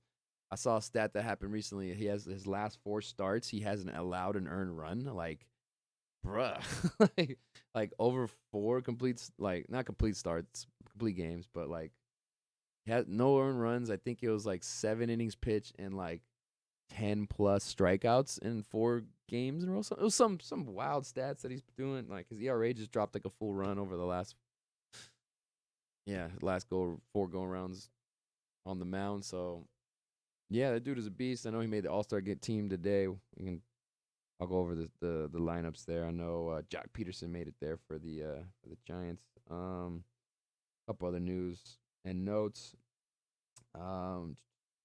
Yeah, fortunately for the Angels, they haven't been winning, I guess, as much as they anticipated at the beginning of the year. They did have a managerial change. Joe Madden, he got fired as they were in the middle of a 14-game losing streak. He got fired after 12 of those games. So, yeah, that's the reason why this guy, Phil Nevin, is now the manager for the Angels. And Phil was the guy who was orchestrating all the shit with the throwing at pitchers' heads and all that stuff. So, yeah, man. Kind of wild. Kind of wild. Um, let's see. Pitcher Mark Apple makes his first big league appearance with the Philadelphia Phillies on June the 29th. It was 9 years after being drafted #1 overall in that year's draft, the longest ever to reach the majors. So 2000, what is this? 13 draft? Damn, #1 overall pick. Finally did it. Finally reached the majors. Congrats to Mark. That is a long journey to make it up there. MLB players, like their career arcs and the journeys are freaking insane. And hats off to anybody who does that as a profession. It's fucking brutal. Sometimes it's years of toiling away and just, keep working at it, moving up and down minors just to get a chance. So congrats, man. Congrats. Couple, let's see. Trade got the Giants, got Willie Calhoun from the Rangers for Steven Duggar on June the 23rd. Couple players got placed on the injured list. Bryce Harper, he got hit in the thumb on a hit by pitch from Blake Snell on June the 25th. He was very vocal about it afterwards. Harper had already been dealing with, I think he has a UCL strain or tear in his arm, so he can't even throw. He's only been DHing pretty much all season. Still putting the team on his back. He made the All-Star team as a DH. And then he got hit by that pitch in the hand, broke his thumb, and he's been out. And so now he's not going to play in the All-Star game. So it's real unfortunate news, man. He's like their best player and like their superstar, and they kind of need that guy. So we'll see what happens. We'll see how long he's out there. He's out. See when he goes back. Walker Buehler of the Dodgers, he got shut down at least 6 to 8 weeks with a non-surgical elbow strain on June the 11th, about a month ago. So he's got about, I guess, another month or so before he's going to come back to pitch. So he was a big part of the rotation for the Giants. Fernando Tatis, he was a big part of the future for the Padres. Not expected back until this month because of a slow healing injury of his left wrist that occurred during the offseason. Let's see where Fernando's at right now. I remember reading that news about 3 weeks ago. So let's see here. Padres, Fernando Tatis Jr.'s wrist injury recovery timeline moved back after CT scan. That's not a good news. So got CT scan on Monday. Did not reveal the level of healing the Padres hoped. Yeah. Jeez. Still a problem for him.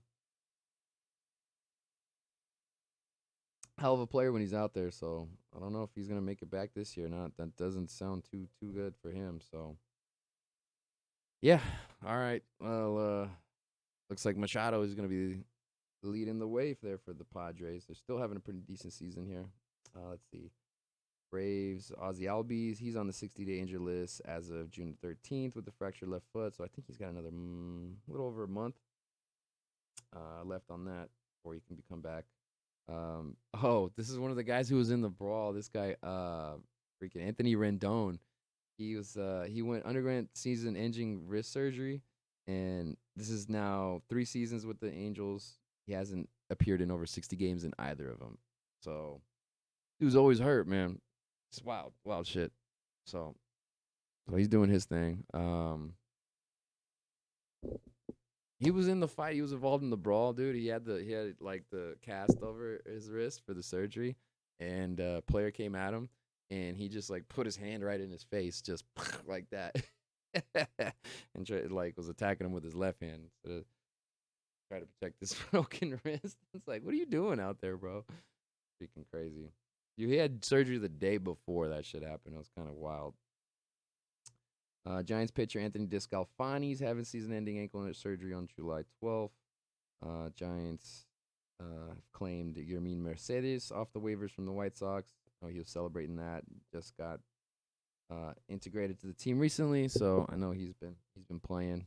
So hope he does well.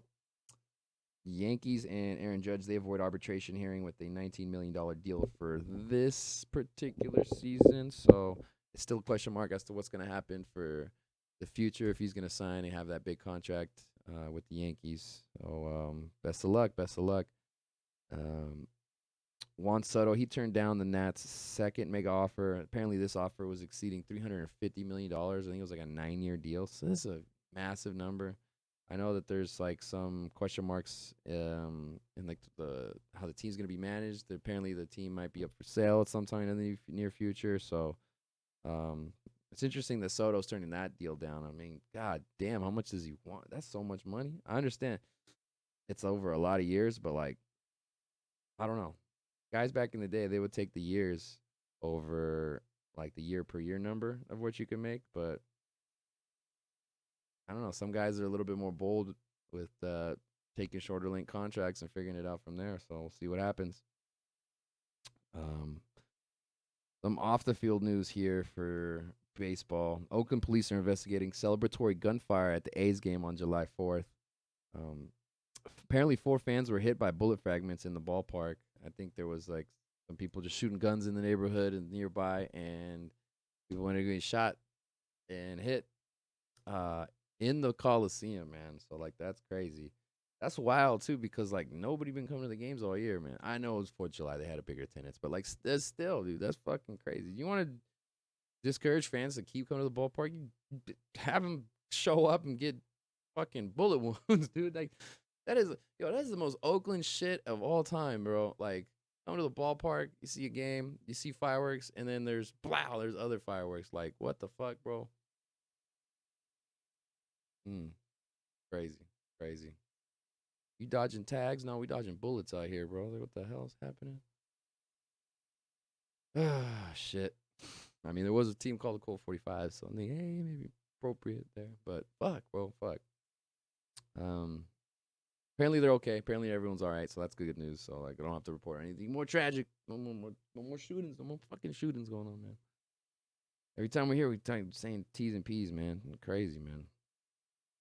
Let's see. The World Baseball Classic, that's going to take place March 2023 in Tokyo, Japan, Taichung, Taiwan, Phoenix, and Miami. Those are the 4 cities that are going to be hosting the World Baseball Classic. So next year, March 2023, we'll have some entertainment there. All right. It was always dope when you got like the Japanese Korean fans, and then you got like the Dominican and the Puerto Rican fans, and like they go crazy. They go so dumb. They go so wild. That's so they be chanting, dancing, doing all that thing, man. Crazy shit. Yeah. So All-Star Game, that's coming up. We're might as well give some love to some people who made the team. I'll give you that information very shortly. Here are the All-Stars. All-Star starters. They just announced them today. Give me the list, damn it. Wilson Contreras, catcher for the NL for the Cubs.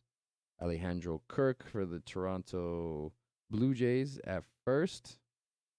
Or no, excuse me, at catcher for AL. This is going back and forth, all right. First base in the NL is Paul Goldschmidt. In the AL is Vlad Guerrero. Much deserved. Second base, Jazz Chisholm. Always call him Chaz Chisholm. I get that mixed up. My bad, Jazz. My bad. Chisholm is his first All-Star appearance at second base for the Miami Marlins. In the AL, Jose Altuve. That man is there every season. Third base goes to Manny Machado in the NL. And Rafael Devers in the AL. So, all Red Sox fans, they happy for him. Damn. Jose Ramirez was ahead of him, and then Devers passed him. Dude, Boston fans, they showed out. Let's see. In shortstop, we got Trey Turney in the NL and Tim Anderson, first timer, in the AL of the White Sox. Bryce Harper was going to be the DH in the NL. Looks like he's going to be sidelined because he thumb's messed up, so it looks like William Contreras from Atlanta is going to be taking his spot. Shohei Ohtani, he's going to be the DH in the American League, and that is his second All-Star Game appearance. So yeah, back in the game. The outfield, we got Ronald Acuna Jr. in the NL, Jock Peterson, and Mookie Betts. So congrats to Jock Peterson, new Giant this year. He's had a very, very good start to the season. Yeah, man.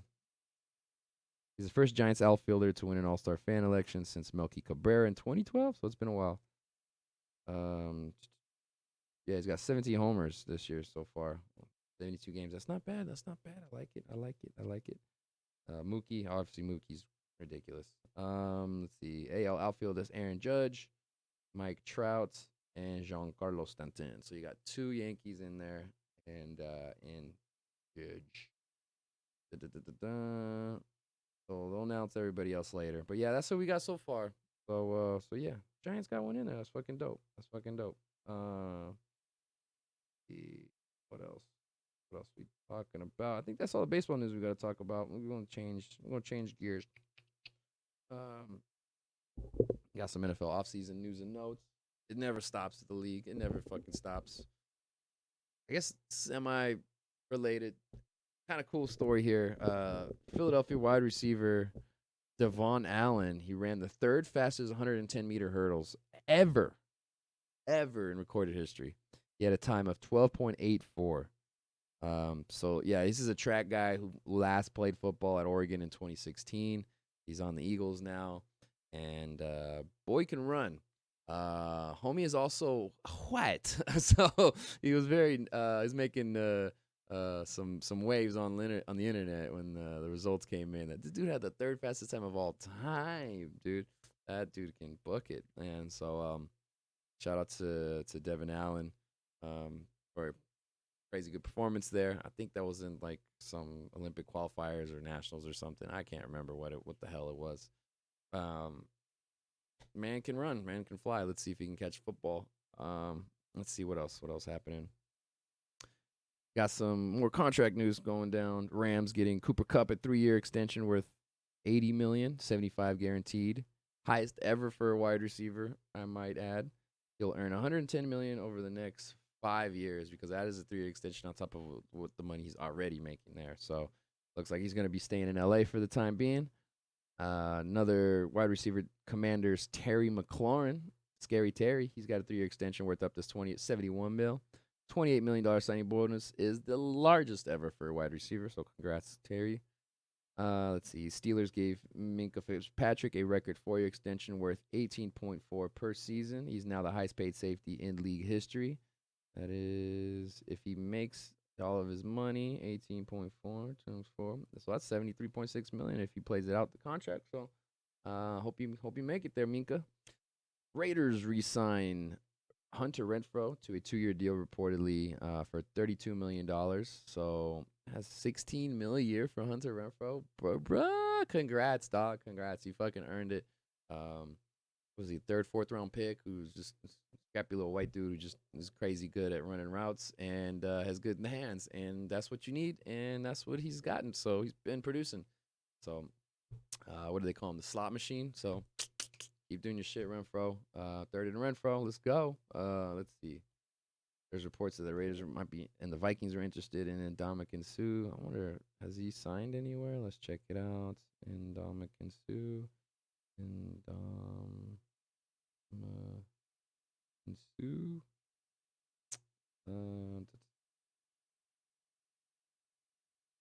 Nope, I don't think we have any news yet. That was like 2 weeks ago. They said that the Raiders are still interested in him, so we'll see. We'll see where he goes. Says he wants to continue playing.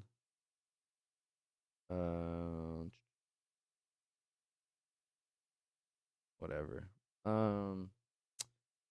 Let's see. Oh, big trade. Baker Mayfield, the disgruntled quarterback formerly of the Cleveland Browns, has been moved. He's finally been moved. He's now going to the Carolina Panthers for a conditional 5th rounder in 2024. So not this year, next year's draft, but the one after. And that is a very low price to pay for a guy who was a number 1 overall quarterback, guy who won playoff games, has had some success as quarterback in the league. Understand he's been injured at times, but like, man, that's pretty, dude. Like 5th rounder, that's so low. That's like so little. That's so little for a guy of his caliber, in my opinion. But wild. So Panthers, I guess the quarterback carousel just keeps on spinning around, keeps on spinning. Just bring in another guy. So See what happens with them. We already know what's going on with Cleveland and their craziness going on with Deshaun Watson and dealing with that shit. So, yeah, apparently he's only going to be making $5 million this season. So, to get in the quarterback potentially starter who's making very little money. So, that's not bad. It's not bad. Not a bad deal for the Panthers side of things. So hopefully he gets that shoulder injury all taken care of and can come back at full strength for the season. We'll see. I know what's his name? Darnold is probably not too happy about this. So will there be a quarterback competition? Are they just gonna give it to Baker? I don't fucking know. We'll see. We'll see what happens. Rob Gronkowski, he announced his retirement after 11 seasons and 4 Super Bowl championships, 3 with the Pats and 1 with the Buccaneers. So it looks like he's no longer going to play. This is his second time retiring. Congratulations. Enjoy retirement, Gronk. I know the last one was a little short-lived. He got a chance to do some wrestling and some crazy stuff, go on party boats and whatnot. So let's see if he does it again with his brothers. I don't know. They got more partying left in them. Are they all partied out? I don't think so. Let's see. All right, big news for the Raiders. They hire Sandra Douglas Morgan as the NFL's first black female president. So congrats to Sandra. Hope you do well in your position. I know the Raiders front office has had a lot of upheaval and a lot of craziness, a lot of allegations that have been happening in the last year or so. A lot of members have either resigned or have been fired or let go or what have you. So people have been leaving there for various amount of reasons. So hopefully Sandra can come in and have a good clean slate there.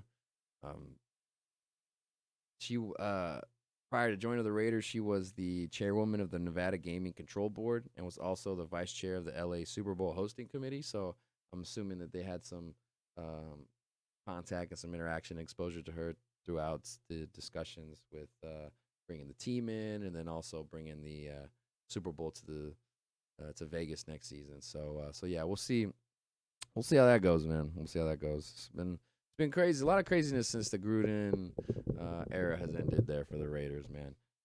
I would like to mention that this goes on the good side for the Raiders in terms of being on the right side of equality there for people and giving chances to people regardless of your gender, race, whatever, religion, whatever you believe in, all that stuff. You can do the job, you get a chance to work for the Raiders there.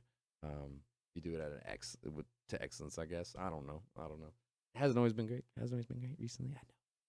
Fucking Gruden threw a goddamn wrench into that whole problem there. So, god damn it. All right, we move on.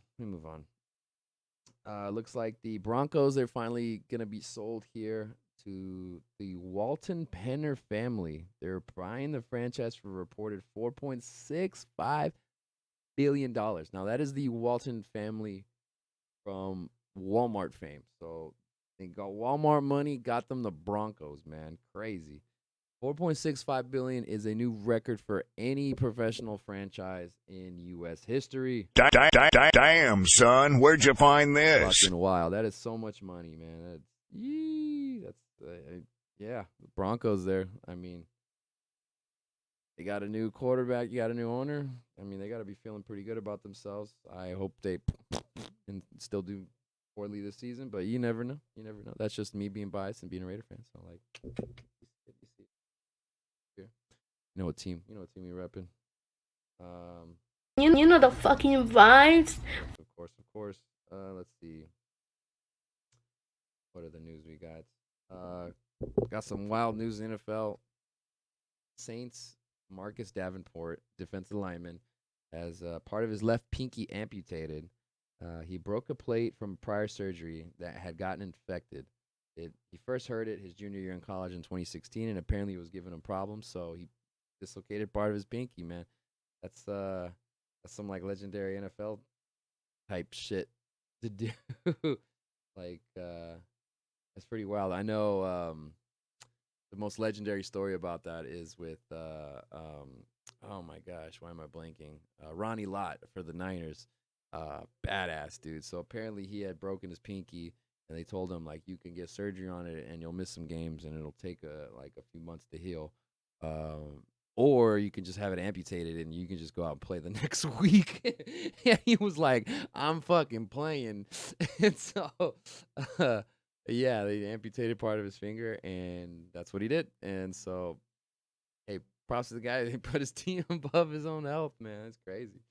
But yeah, looks like Marcus Davenport has a similar situation. That sucks, man. That's gotta be a long, lingering issue to like get to that point where you gotta just knock that sucker down.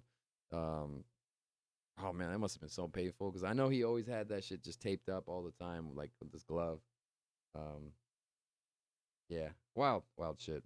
I mean, hell, Jason Pierre-Paul still's making Pro Bowls with a finger and a half missing or whatever it is that he messed up, 2.5 finger. I don't know. Mangled hand that he had because the fireworks incident that he had a couple of 4th of July's ago. Crazy.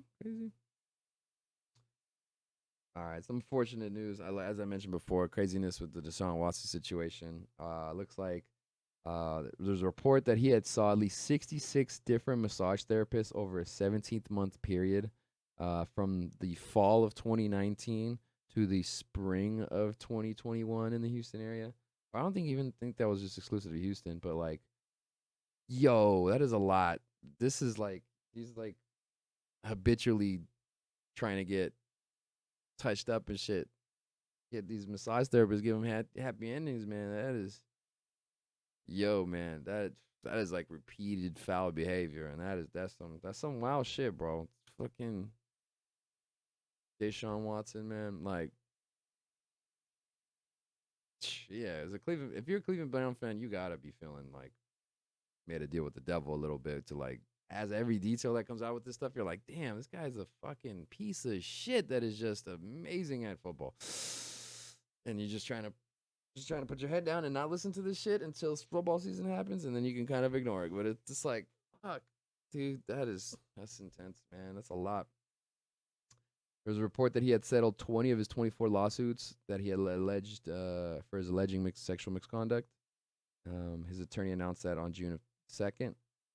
The lawsuit from one of 24 women who had previously sued was filed against him, a new one, and it alleges that the team enabled Deshaun Watson's actions. I think there was a report that they had NDAs written on their own letterhead and provided to him to kind of help him with his legal situation to try to like get them to be hush hush prior to this becoming a national news story. So, dude, if all that is true, then it just makes the Texans look really, really, really bad for like helping them out, be a scumbag there. So, protecting their investment, but also like letting them get away with some heinous shit there. Apparently, man, that sucks. That just sucks, and that's it. Yeah, just trying to do your job, and you got this dude whipping his dick out everywhere, man. Like, apparently, yeah, wild stuff. Put your dick away, Deshaun. Put your dick away, okay? Uh, this was another weird one. Defensive coordinator for the Washington Commanders, Jack Del Rio, was fined $100,000 for remarks about the Capitol riots, and he eventually deleted his whole Twitter account because of this whole situation. Yeah, he's got some particular views, some right wing views. Jack Del Rio, former head coach of both the Oakland Raiders and the Jacksonville Jaguars, defensive coordinator, but a couple other different teams too. Yeah, he had to, bro. The whole Commanders franchise and organizations, it just got like guys that are just doing wild shit, man. $100,000. Yeah, I think he was like sympathizing with like the Capitol riots, and he's just like what difference does this make? Like, I don't even know, dude. I don't even want to get into it, but yeah, so dude got fined for that shit though. It's crazy. The owner of the team though, Dan Snyder, he got subpoenaed to appear in Congress. Um, there's allegations that there's a shadow probe by Commanders owner.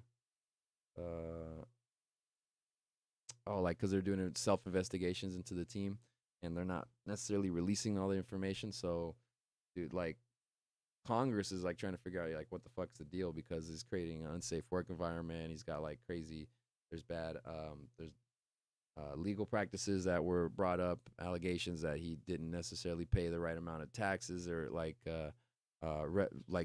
revenue generated via from ticket sales. Yeah, he didn't pay as much as he should have to the other NFL teams as they split revenue that way. So there was a whole bunch of different things going down, man. So crazy. So it's been questionable as to whether he's going to actually appear in front of Congress. I know that he was vacationing on a yacht in Europe for a while, so they couldn't serve him some papers because he wasn't in the U.S. at the time.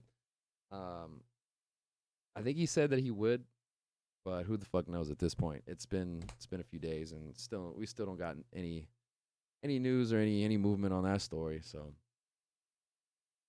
man, dude, if you really want to look into it, look into Dan Snyder's ownership of the Washington, formerly football team, formerly Redskins, now the Commanders. Like, yeah, dude, he's not. It's not a clean slate. Let's just say that, not a clean slate. More controversial shit. Owner of the Chargers now reside in Los Angeles. Dean Spanos, also from my hometown of Stockton, California. One of the richest guys that come from there. Dean Spanos being sued by his sister Dia. Allegedly, he's misogynistic against her.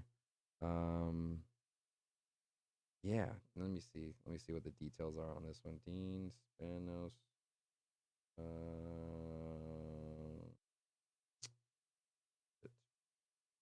Dude. Yep. Financially ruinous business. Family rebuts false charges. Let's see. Dia Spanos Barbarian filed a suit Thursday in San Joaquin County Superior Court seeking sole control of the Spanos family trust that constitutes more than 1/3 of the Chargers' ownership. Late billionaire Alex Spanos purchased the team in '84, and his 4 children, including Dean and Dia, each own 15% of the club, while the family trust owns 36%. Barbarian, therefore, is looking to control a total of 51% of the team, making her majority owner. Oh, okay. Trying to make a power move there. Her lawsuit requests the court suspend and remove Dean Spanos as a co-trustee, accusing both he and brother Michael, the team's vice chairman, of operating, quote, out of their deeply held misogynistic attitudes and sense of entitlement as the men of the family, unquote. Spanos brothers, her lawsuit argues, quote, believe to their cores that, regardless of what their parents intended and their wills specified, men are in charge and women should shut up, end quote. God damn. All right. Let's see. Yeah, Dean Spanos, Michael Spanos, and Alexis Spanos rule. They've both rebutted the claims, and it is unfortunate that our sister Dia, who clearly has no interest in continuing to participate in the family businesses, has resorted to leveling false and provocative charges in an attempt to impose her will on the rest of the family.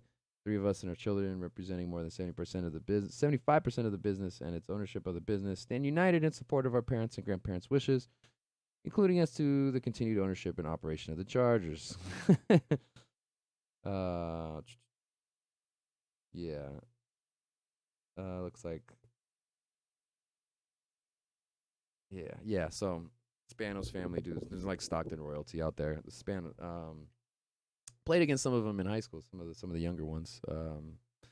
I guess the grandchildren, great grandchildren, I guess, of Alex Spanos. I don't know. Follow the line there.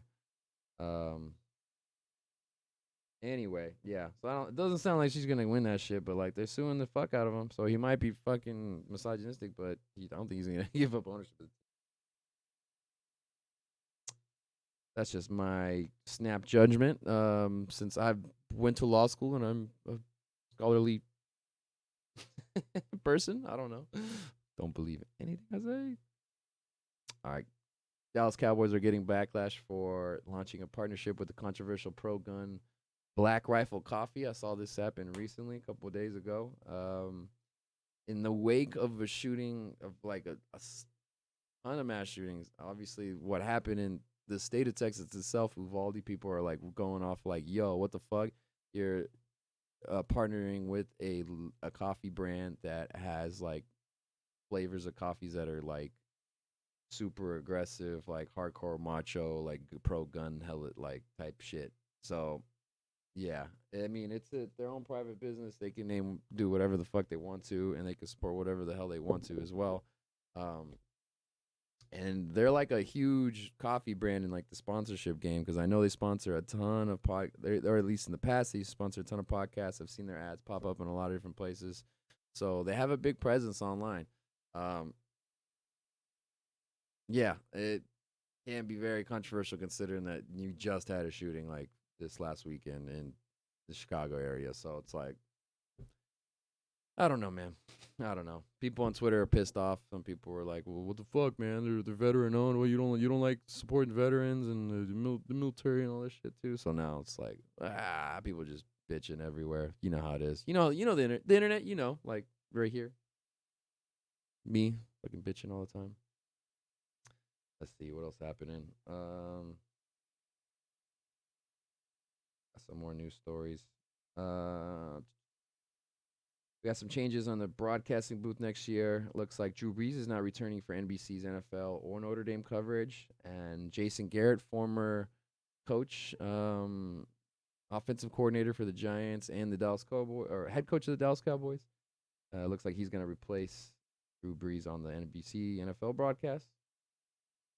Amazon, they're going to have the Thursday night football broadcast this year. They're having Richard Sherman going to join the coverage along with Tony Gonzalez. Although Richard Sherman did say he is open to having a return to the NFL, so who knows what the fuck that means. If he's going to be like broadcasting through week 8 and then somebody needs to sign him and then he's just off and playing from then on there. I don't know, but we'll see. We'll see. I know that the Pat McAfee is going to be involved in that broadcast. I know they just they got what is it? They just get Al Michaels. I think they got Al Michaels and they got uh,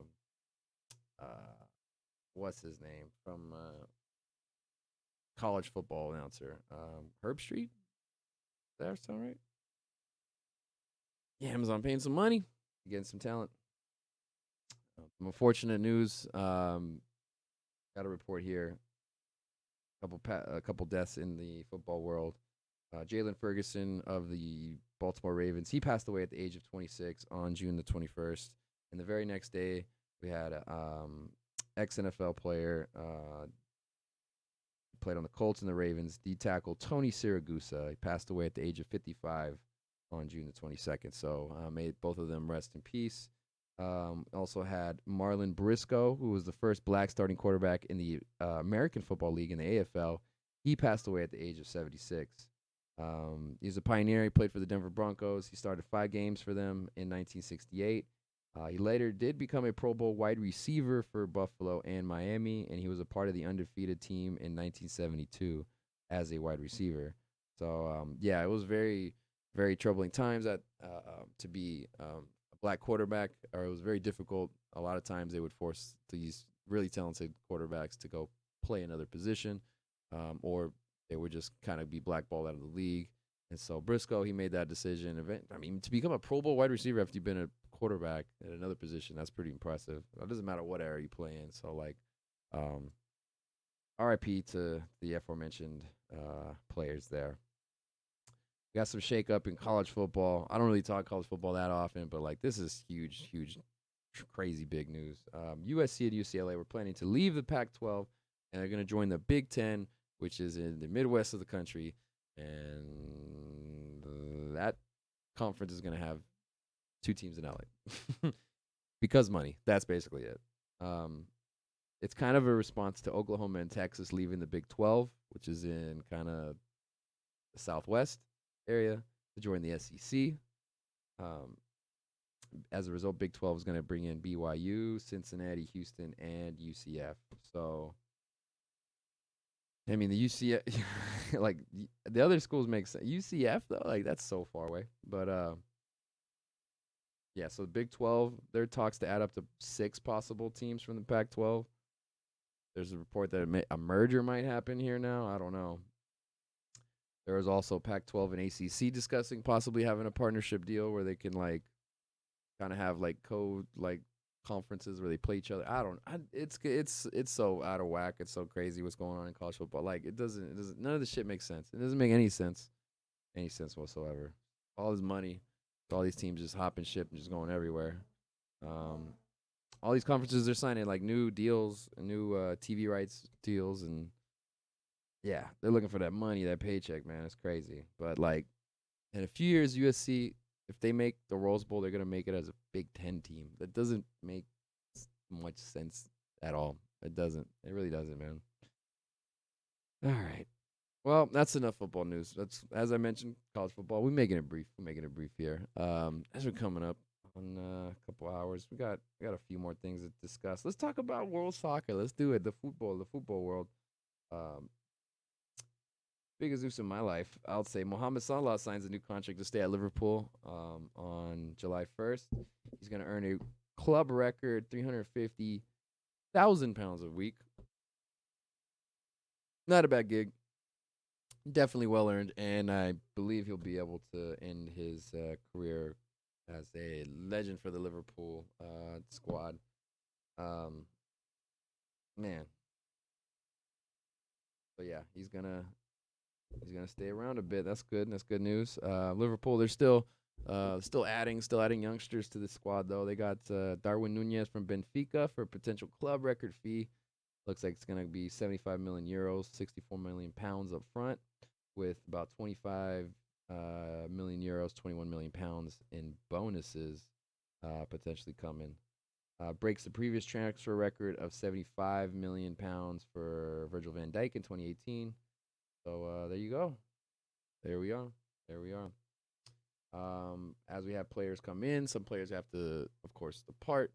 The biggest of which is going to be much beloved forward Sadio Mane. He's going over to Bayern Munich. He finally agreed to sail for $32 million euros, excuse me. Another 8 million euros in bonuses coming his way potentially. What a champion! What a winner! 6 seasons with Liverpool. He won the Premier League, the FA Cup, the League Cup, Champions League, FIFA Club World Cup, and the UEFA Super Cup. So that is 6 different trophies that he was able to win in his time there. So, yeah, it's I don't think Liverpool's had as good of a run since the 70s, man. They've had a great run these last few years, man. We'll see what they continue with. Best select to Bayern Munich, obviously Lewandowski. They got a crazy situation going on there, so they bring in Sadio. Think that he can kind of fill in the gaps and provide some scoring, which I think he'll do well. I think he'll do well over there. But best of luck to you, Sadio. Best of luck. Best of luck. Another forward, Takumi Minamino. He signs with Monaco for an initial fee of 15 million euros. With 3 million euros in add-ons. Coming onto the Liverpool squad is Scottish teenager Calvin Ramsey. He looks like he's going to be backup right back for about 4.2 million pounds. Coming over from Aberdeen in Scotland. He made his senior club debut last March, so it looks like he might be someone for the future there. A youngster to kind of put in for rotation purposes. So we'll see what happens there with Ramsey. Joe Gomez, he signs a new deal with Liverpool. He's going to be there for 5 years. So a new 5-year contract there for Joe Gomez, which was going to be, I think that was in question as to whether he was going to come back or not, considering that he's kind of now, I guess, 4th on the depth chart because you got, obviously you got Van Dijk, you got Konate, and they were starting at the end of the season. Joel Matip, I think, is the first guy off the bench to come in, and then it would be Joe Gomez. Gomez can still play right back a little bit, so he might get some position time out there. But like, I guess he's just loyal to the club, man. So congrats to Joe. He's re-signing there. All right, let's see here. More Premier League news. Manchester United, they're kind of going through some overhaul right now. Yeah, United and Barcelona, they agreed to initial fee for 65 million euros. For Frankie de Jong, could write up to 80. But Frankie de Jong going over to United, Barcelona trying to sell off some of their players. They're still trying to manage their wages and all that stuff and not spend as much. So United bringing in some players. But the big bombshell is that Cristiano Ronaldo has asked to leave Manchester United just because they do not have Champions League play next season. They are in the Europa League, And so Ronaldo wants to play in the Champions League. And so there's a lot of rumors, speculation as to what's going to happen. Apparently, it's been reported that he's going to not ask for as much money to try to make the deal happen easier between teams. Manchester United has reported that they do not want to sell Ronaldo, so they don't want to give him up. So it's going to be some dicey situation. They're now training, I want to say, in Thailand, somewhere in Asia. They're on like a summer tour right now, and Ronaldo's not with the team, so things could get dicey. Things might be happening sooner rather than later. We'll see. We'll see. Let's see. Other news here. French 22-year-old Aurelien uh, Chouameni and joins Real Madrid from AS Monaco in a deal reportedly worth up to 100 million euros, 80 plus 20 and add-ons. Well, that is big deal there for Madrid. Madrid just bringing in everybody, man. One guy that they did want and they thought they were really close to getting, Erling Haaland. He completed a move from Dortmund over to Man City, so he's going to be there in England next season, and that's a huge addition to the team that already won the Premier League this last season. So Man City, they made some changes as a result. Man, the rich get richer, I guess. Man, fucking Haaland is a beast, and he's going to the best team, so it's like that's gonna be a fucking problem. It's gonna be medicine. Let's see. Man City, they add former Leeds midfielder Calvin Phillips in the deal worth up to £45 million. So, yeah, just keep adding. They keep bolstering. Calvin Phillips, yeah, he's playing a lot for the English national team. So, I got another guy, man. So, as I mentioned, they did they did bring in some players. So, some of the veterans, as a result, have now departed.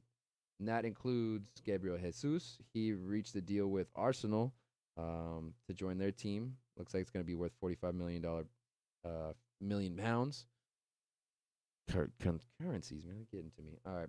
So Gabriel Jesus, very talented player, wasn't playing very much at the end of the season. Looks like he's going over to London. Other team in London, Chelsea, looks like they're talking. Looks like they made a deal, for Raheem Sterling for 45 million euros, or pounds, pounds. So that's Raheem Sterling and Gabriel Jesus. We were like two integral members of the squad for the last like 4 years or so. Are now no longer. So they moved over to London. More news here from Chelsea side. Andreas Christensen ended his contract with Chelsea. He's joining Barcelona, so he's going to go on over to Spain. The American midfielder Tyler Adams is going to go to Leeds. He reignites with his coach Jesse Marsch. He was previously on RB Leipzig, if I'm not mistaken, and scored the goal that helped them reach, I think, the semifinals of the Champions League 2 seasons ago. So yeah, there you go, Tyler Adams. He's going to be in Leeds. We'll see what happens. Kind of, I guess, replacing Calvin Phillips a little bit there. So yeah, best of luck there. Another young U.S. Player, midfielder Luca de la Torre. He joins Celta Vigo from Dutch club Heracles Almelo, which is in the Eredivisie. I think that's how you say it, Eredivisie. Yeah, dude, these youngsters, these young guys. I know De La Torre is only like 24, but there's so many more American players playing abroad nowadays than like ever before. So like that's good shit. That's good omen for this new World Cup and all these new competitions in the future. So yeah, hopefully they can compete a little more. More news here. Big players. Paul Pogba, he agrees to rejoin Juventus on a free transfer from Manchester United, which is kind of insane because they paid so much money to bring him in the first place, and the fact that he's leaving for nothing right now is kind of like, damn, bro. Not the smartest investment in the world, but hey, man, get your money. Pogba looks like, yeah, he really does love Juve. I think this is his second trip with them. Had 2 trips with Man U and 2 trips with Juventus now in his career. So we'll see what he does. See if he got any gas left in the legs. Speaking of any gas left in his tank, Gareth Bale, formerly of Real Madrid, he is agreeing to join LAFC on a 1-year contract with the option to extend it to 18 months. So yeah, it looks like he's going to be coming along and playing here in the City Angels, which is going to be crazy. Also joining him at LAFC, Giorgio Chiellini, former Juventus defender, wily veteran, played with the Italian national team for years and years. He's also joined LAFC on a free transfer from Juve. Toronto FC, they got Lorenzo Insigne, who signed a pre-contract in January. It looks like he's going to make over $15 million per season over here in Toronto. So MLS, they're spending some money, man. Let me see. Some managerial news. Looks like PSG's moving on for Mauricio Pochettino after 18 months. I know Zinedine Zidane was a favorite for the job. Let me see who got the job. PSG manager. Because I know that was PSG, not P. Oh yeah, Christophe Galtier, I think got it.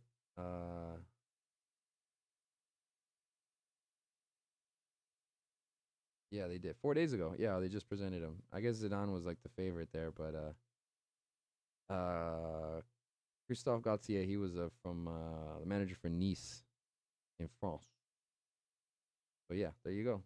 There you go. That's the new manager. That was 4 days ago. Oh, that's new news there. Breaking news here. All right. Good news for the U.S. Men's team qualified for the Olympics. First time they made the Olympics since 2008. Olympics are kind of weird with their qualification and like it's like 23 and under. It's like a weird thing. They have like 2 or 3 veteran players on the roster, and then the rest have to be youngsters. I think is what it is. Yeah, good job. Give me a sec. Dude, tons of news. This World Cup, this next World Cup that's going on in Qatar this winter is like it's crazy. They're apparently not selling alcohol inside the stadiums. Apparently all the fans, if you're single, you can't be fucking out there. If you have sex in Qatar and they find out about it, apparently it's punishable with 7 years of prison. Bruh, like, dude, ain't nobody going to these games, bro. Like, it is. I don't know. Is it worth it? Is it fucking worth it? Like, or you better bring your wife. If you married, like you better get married. Yo, but a lot of these soccer players about to get married just for legal purposes, just to be like, dude, I can't. The whole month, I can't. I need someone. I need somebody. I need my family. I need people there. Oh, crazy. 7 years, bro. 7 years for fucking, bro. Can you imagine that? Get with the times, Qatar. Get with the times, man. It's the freaking slave labors and shit, man. Damn. All right, I'm getting loopy. Finish this shit off right. Let's see. Big shout out to the San Jose Sharks. They hired Mike Greer, first black GM in NHL history. What up? What up? What up? Former player, veteran. Had worked in a couple different front offices prior. So congrats. Best of luck. Hopefully the Sharkies can get back into the playoffs. I know they had a couple down seasons, so hopefully you can get back there. I know the fucking Avalanche, they just won, so Denver's really happy right now. They got them Stanley Cups for the season. All right, let's talk some fight game, and then we'll just finish it up from there. UFC 275 and 76 happened recently. 75, we had Joanna Jędrzejczyk. She got backfisted into retirement for Weili Zhang Weili. That's a horrible way to put it, but man, what a hell of a career from Jędrzejczyk, from Joanna. Zhang is amazing. She's a hell of a fighter in her own right. So, yeah, that was an entertaining battle there. Zhang comes out on top. Valentina Shevchenko won the controversial decision to keep her belt over Talia Santos. She had a head clash in the 4th. Santos' eye ended up swelling. She had a orbital fracture in her head, so like that ended up being a problem. She was able to win it at the end, but she was in deep waters there the first couple rounds. I remember watching it, and like there were some people who might have ruled it against Santos, like watching at home. She did have a lot of ground control, but she didn't do as much damage as she needed to. I want to say, in those positions on the ground. And then the last fight of the night, Yuri Prochaska, he wins the belt over Glover Teixeira with the submission. He got the submission with 30 seconds left in the fight, which was kind of wild. Like the fact that it ended that way was pretty intense, pretty crazy. So he got the first belt for Poland in UFC history. and he cut off his like crazy little doohickey hairdo thing that he had. So as a result, so he's shaving now, but yeah, Prochaska. He's on top there at light heavyweight in the UFC. So congrats to you, man. We also had 276 that happened recently in Vegas. That was we had Cowboy Cerrone. He was facing off against Jim Miller because I think he had a. He was supposed to fight Joe Lozon last week, and he ended up being pulled out due to injury. So they moved this fight in with Jim Miller. Bobby Green ended up missing that fight with him. Miller ended up winning the fight, and now he has the most wins in UFC history. So congrats to Jim Miller. Damn, what else happened? UFC 276. Let me see. Look at the lineup again. Oh yeah, that's right.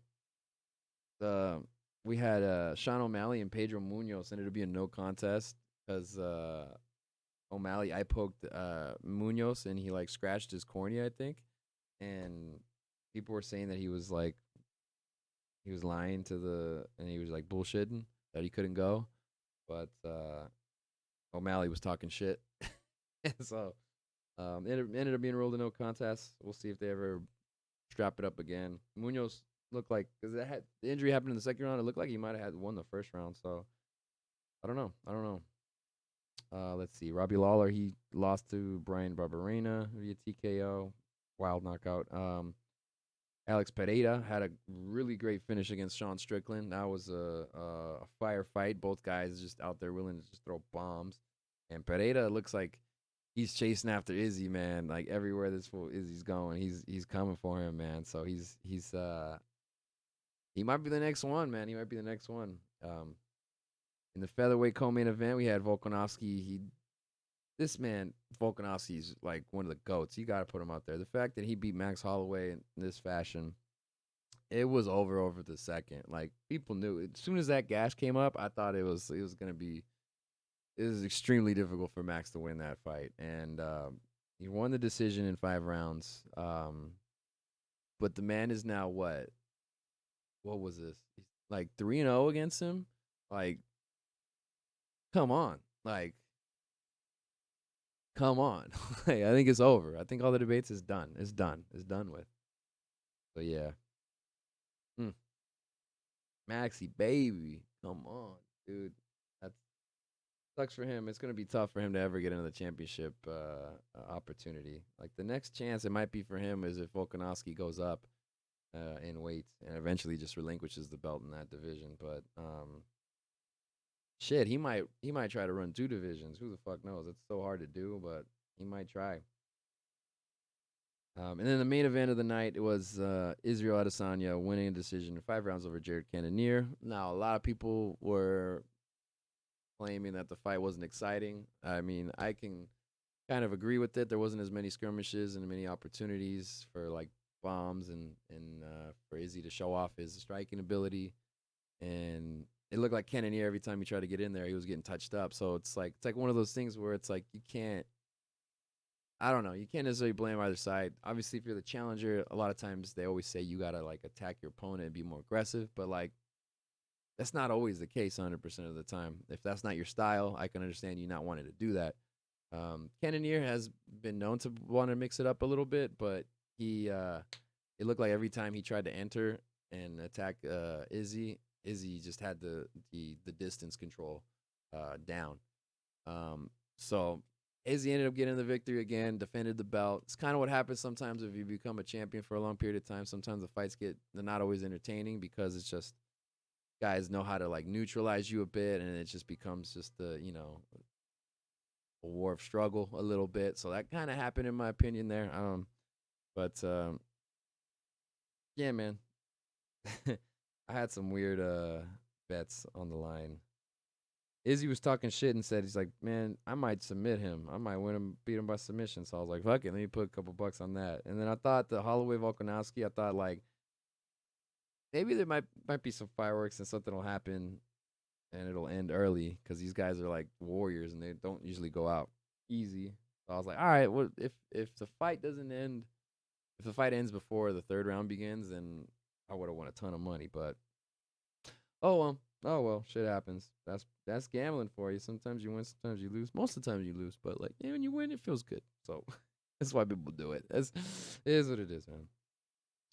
All right, other UFC news. Let's see. I mean, talk about Cowboy Cerrone. Darren Till, out of the UFC London fight card versus Jack Hermanson on July 23rd. Chris Curtis going to step in for that one. Lauren Murphy, Misha Tater moving to UFC Long Island due to a positive COVID-19 test from Misha, I think. It was Murphy. I can't remember. It was scheduled for UFC 276, so it was supposed to happen last week. Kamaru Usman is going to defend the title versus Leon Edwards at UFC 278 in August 20th in Salt Lake City. That should be something to watch for sure. Anytime Usman steps in there. So yeah, he's going to be fighting in Utah. Let's see. TJ Dillashaw and Aljamain Sterling. They have a title fight targeted for UFC 279 on September 10th. That should be fireworks there. Apparently, they don't know where it's going to be. Boston and Atlanta were in consideration. I don't know what they decided there. Let's see. UFC news: Abid Magomed Sharipov ended up retiring from MMA. He says, I don't feel the way I used to after health issues. He'd had an 18-1 career record and looked like he was a rising star as of like a year ago, 2 years ago. He was on the come up, but he was a menace when he was in there, man. It just sucks that he never got a chance to really make a title push because apparently these injuries are pretty bad for him. I don't know. He's just kind of like a secluded guy. Never heard from him quite a bit, so it's sad to see that he retired. Who knows? Maybe he gets healthy and he comes back to the sport. But I hope you enjoy your retirement. There's a beat. I know you were like one of Joe Rogan's people, like favorite people to mention when he was mentioning young guys coming up. So your name was always up there, man. I know Rogan loved you. Let's see. MMA news outside of UFC. We got Johnny Eblan dethroning Gegard Mousasi to capture the middleweight title at Bellator 282, excuse me. Mousasi hadn't lost since 2019. He had 4 fights in that time, and Eblan is now 12-0 in MMA. So there you go. There you go. Sadi Boussaid stunned Rory McDonald via decision to earn a PFL playoff spot. Look like Rory still qualifies for the playoff also at welterweight, so they might match up with each other later in the PFL. Who knows?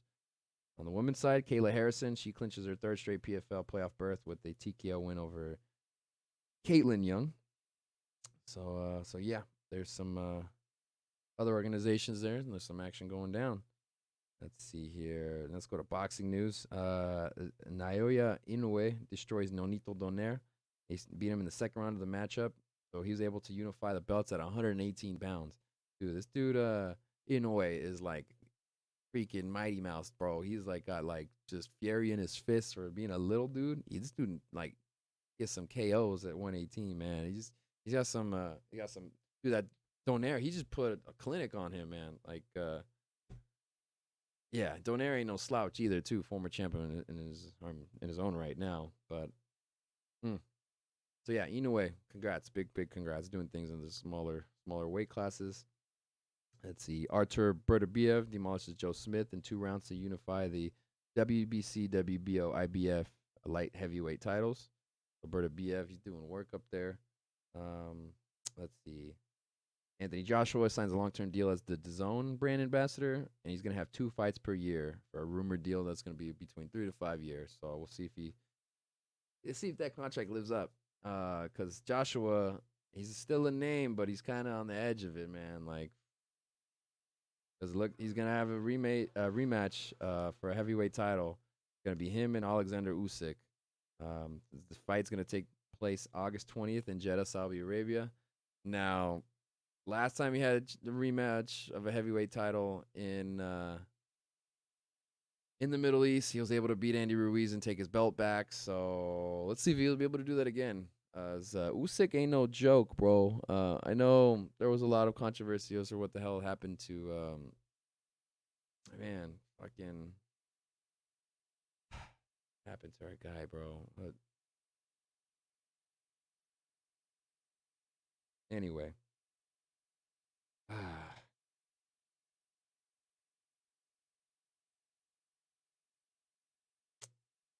freaking Andy, man. Andy Ruiz, god damn it, yeah. It was right there for you, man. It was right there. Had a great moment in the sun. Hope it's not done for you, man. It's been, I think, since he's fought Joshua, he hasn't fought anybody. Or no, he fought once. He's fought once, and he got a decision against Ariola. That was a sloppy match. So we'll see what happens. We'll see what happens. August 20th in Jeddah, Saudi Arabia. So the zone, that's where it'll be. Let's see. Shakur Stevenson is going to defend his featherweight WBO and WBC titles versus Robson Conceicao on September 23rd in Newark, New Jersey, which is Stevenson's hometown. He won the WBC from Oscar Valdez just in April. So, yeah, Shakur Stevenson looks like his rocket's rising to the top. Scotland's Josh Taylor vacates the junior welterweight WBC title. Jose Ramirez, Jose Cepeda is ordered for a vacant belt. So they'll fight each other for there. I believe Taylor's going to move up in his weight class. Edgar Berlanga is going to be fined $10,000. He's going to be suspended 6 months for an attempted bite versus Alexis Angulo on Saturday, June 11th. That took place at MSG last month. Dude, you can't be doing that shit, bro. He admitted it in the post-fight press conference, too. Like, yeah, I tried to bite his ear. It's like, bruh, what are we doing? What are we doing, bro? Let's see. There was a fight, Jake Paul, Tommy Fury. It got rebooked for August 6th at MSG, but that fight has been changed. Looks like Jake Paul is now going to fight Hasim Rahman Jr.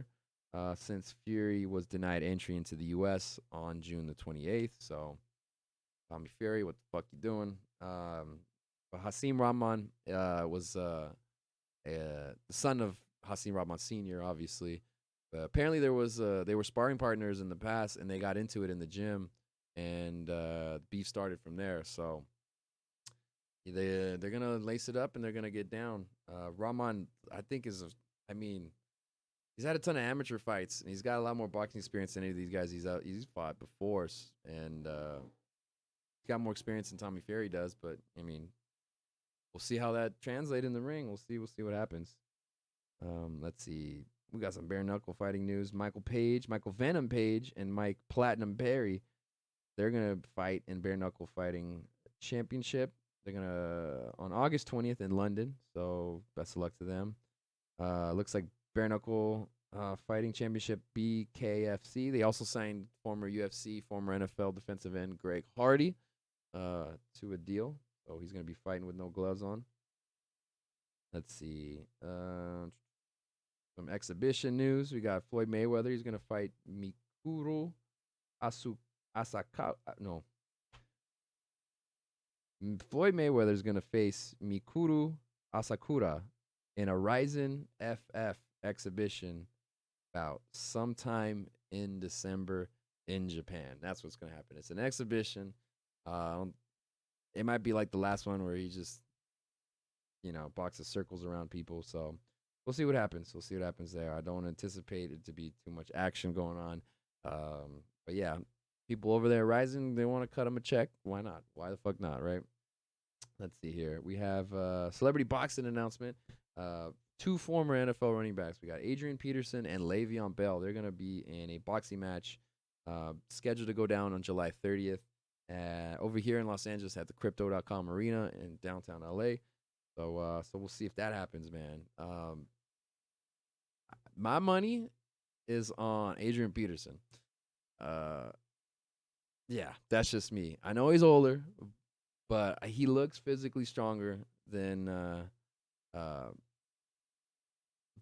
Le'Veon Bell does, I should say. And I believe he's trained boxing longer than Bell has. I think Bell might have been training boxing for the last 4 years, and I want to say Adrian Peterson started training 10 plus years ago. So I think after he attributed his boxing training to helping him with his issues with fumbling and holding on to the football and stuff like that. So I don't know, made his hands stronger, made his arms control strong. I don't know.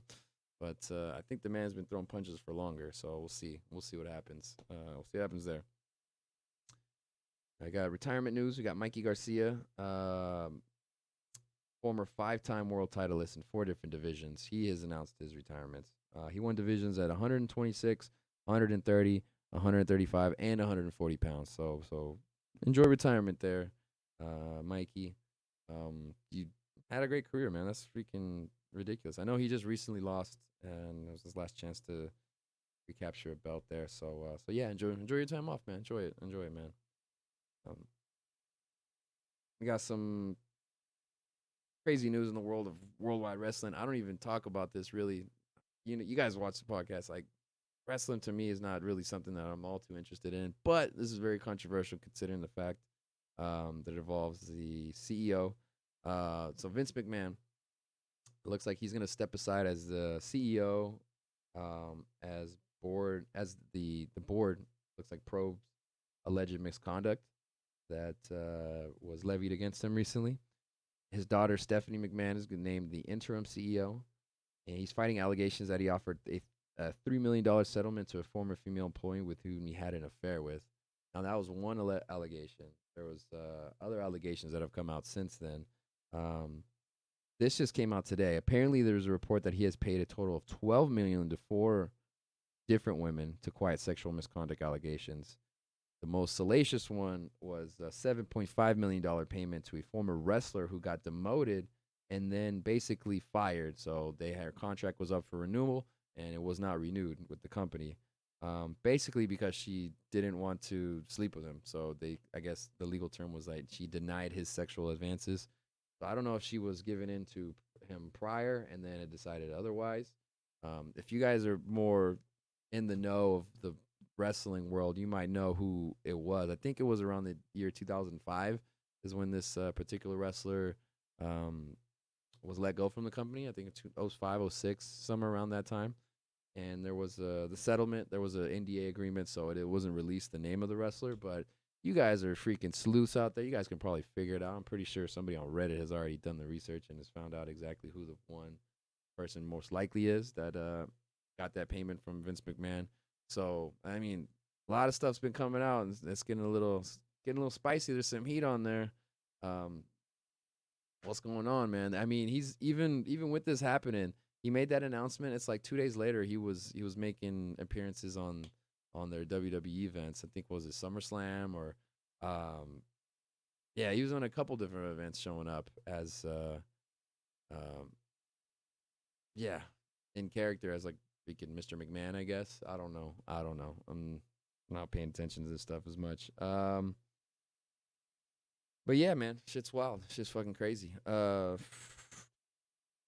We'll see. We'll see what happens. I mean, this guy's he showed up to the UFC this last week, and they showed him their cage side because they had the event at the MGM Grand, and then they went over to T-Mobile Arena to go watch the UFC, and they saw the main event with Israel Adesanya.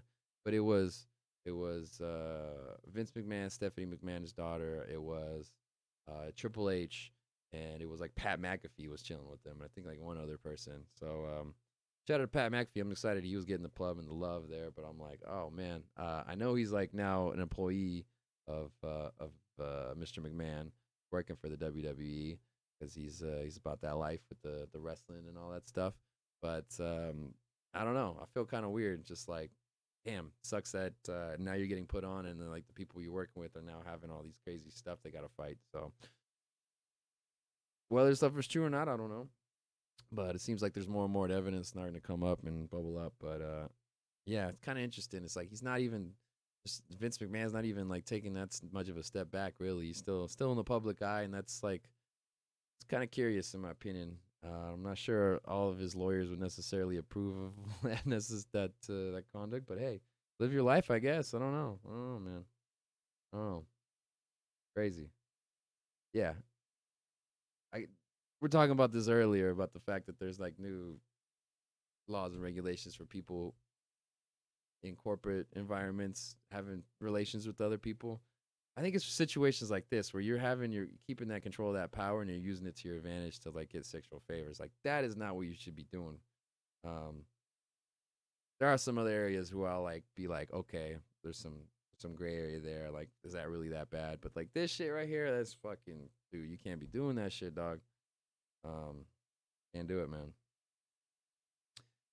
All right, one more last controversial topic here. I don't know if you guys been paying attention to this. I don't talk about wrestling and I don't talk about golf very often, but they are both in the goddamn news recently because there's a lot of pro top golfers that have joined this rival league. They've left the PGA Tour and they're on this new tour called the Live Tour, which is sponsored by Saudi Arabia money, which is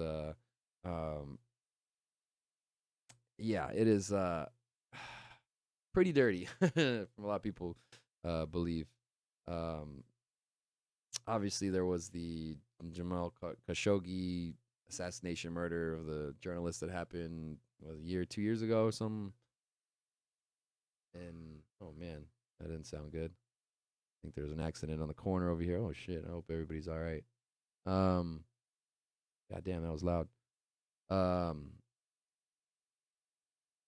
yeah. So Saudi Arabians, man, they're freaking trying to sponsor a lot of sporting events and doing all this stuff. As we mentioned before, that they're gonna have the heavyweight boxing championship over in Jeddah with Anthony Joshua and Alexander Usyk. So another big event for them. They call it sports washing, where like a country will put on a lot of sporting events and be a host to try to like gain favor and show them how powerful they are.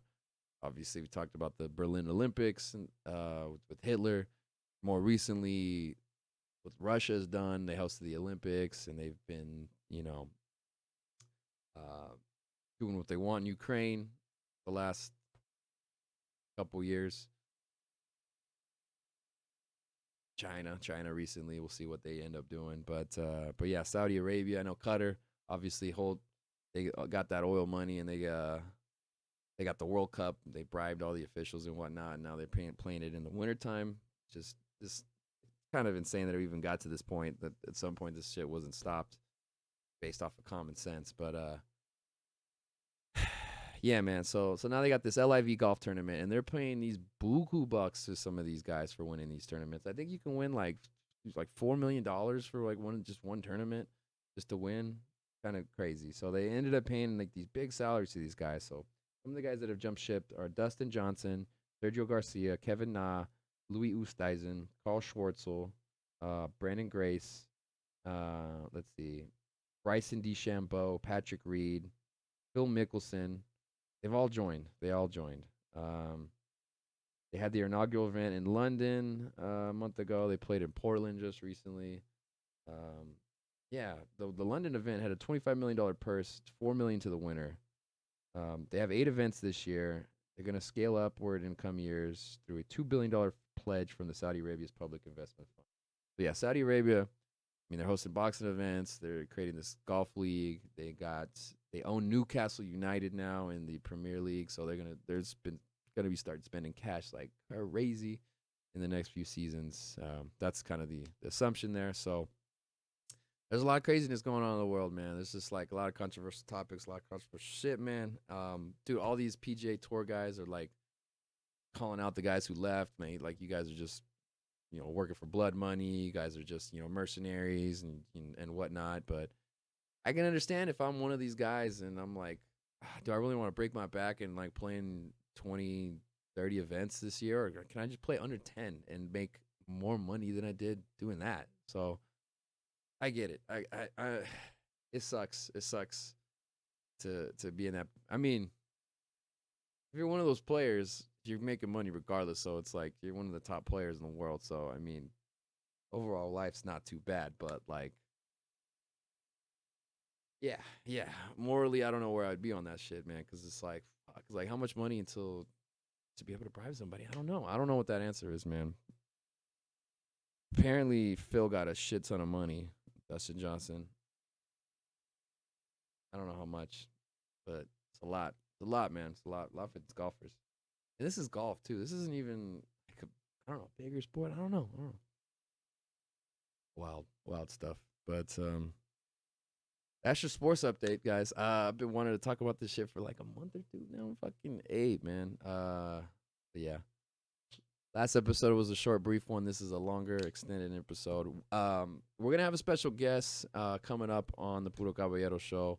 We're gonna have a couple already scheduled, and I'm gonna try to make sure we start getting some more guests coming in here as we move forward into the future. I got my boy AJ Santos and my homie Ryan Radosinovich coming into the podcast studio soon, so be on the lookout for that. We'll be coming to you in the next week or two. These episodes. But yeah, I think that's enough of me. As I mentioned before, I got some comedy shows coming up this next week. We have the show at the Ha Ha Comedy Club in North Hollywood. on Monday, which I show you the flyer right here. What am I? So yeah, thank you so much to Becca Ward for putting the show on, having me there. Show is at 8 p.m. The door is at 7:30. Tickets are $10 right now through the weekend. It'll be $20 at the door on Monday. We got a great lineup. Look at this lineup here: Jimmy Shin, Will Burkhardt, Tyler Warner, Angie Bell, Mark Stevens, Lena Green, Gabriel Kennedy, Orchid Cameron, Andre Thebold, and myself, Thebold. Apologize on the pronunciation there, Andre. But yeah, should be a great show there. It's the Haha Comedy Club. Come on by, North Hollywood. And then the very next night, we're gonna be over in Burbank at Flappers. I'm gonna be performing on the Killer Bees Comedy Show, hosted by B Gutierrez. Dude, thank you so much, B, for letting me be a part of this show. We got Tony Grams, Elise Volgowski, Ace Murdoch, Rachel D, Remy Escobar, Kayla Camaro, Alex Mendelberg, and myself there. But the grit don't quit, grind don't stop. We moving on to Thursday, 2 days later, on the 14th. We got another show at Thai Angel Bar where I will be hosting. We got the homie VJ, aka DJ Supreme Kai. You know the fucking vibes. He's gonna be on the ones and twos, and yeah, we got a great lineup for you. We got Chica, Demi York, Genesis Soul, Tom Epstein, Sammy Cantu, and Elise Golgowski. I'll be on a couple shows with her next week. So yeah, it's gonna be a great time. Come on out to all, or yeah, come out to all the shows if you're available, man. But if you can come out to one, that'd be fucking awesome. That'd be great. I'd love to see you there. No cover on the show at Thai Angel. The two other shows, you will need to purchase tickets. The links will be in my bio on Instagram, so go ahead and check that out there. Or you can go on their website, Flappers, the Comedy Club, or for the Haha. But all that information will be on my Instagram page. You can follow me at Puro Caballero. That's PuroCaballero. For all you gringos out there. All right. And yeah, give us a follow. Give the podcast a follow on Instagram as well at the Puro Caballero Show. That's what I got coming up. Happy late birthday to my little brother as well. That just happened recently. Happy early birthday to my sister. I'll probably try to get back on here at some point before then. But yeah, family celebrating some birthdays. So big shout out to them. And what else we got going on? I think that's it for now, folks. And this is episode 110. 110, baby. Let's go. Yahoo! Of the Puro Caballero Show. Y'all been awesome. Peace. And chicken grease.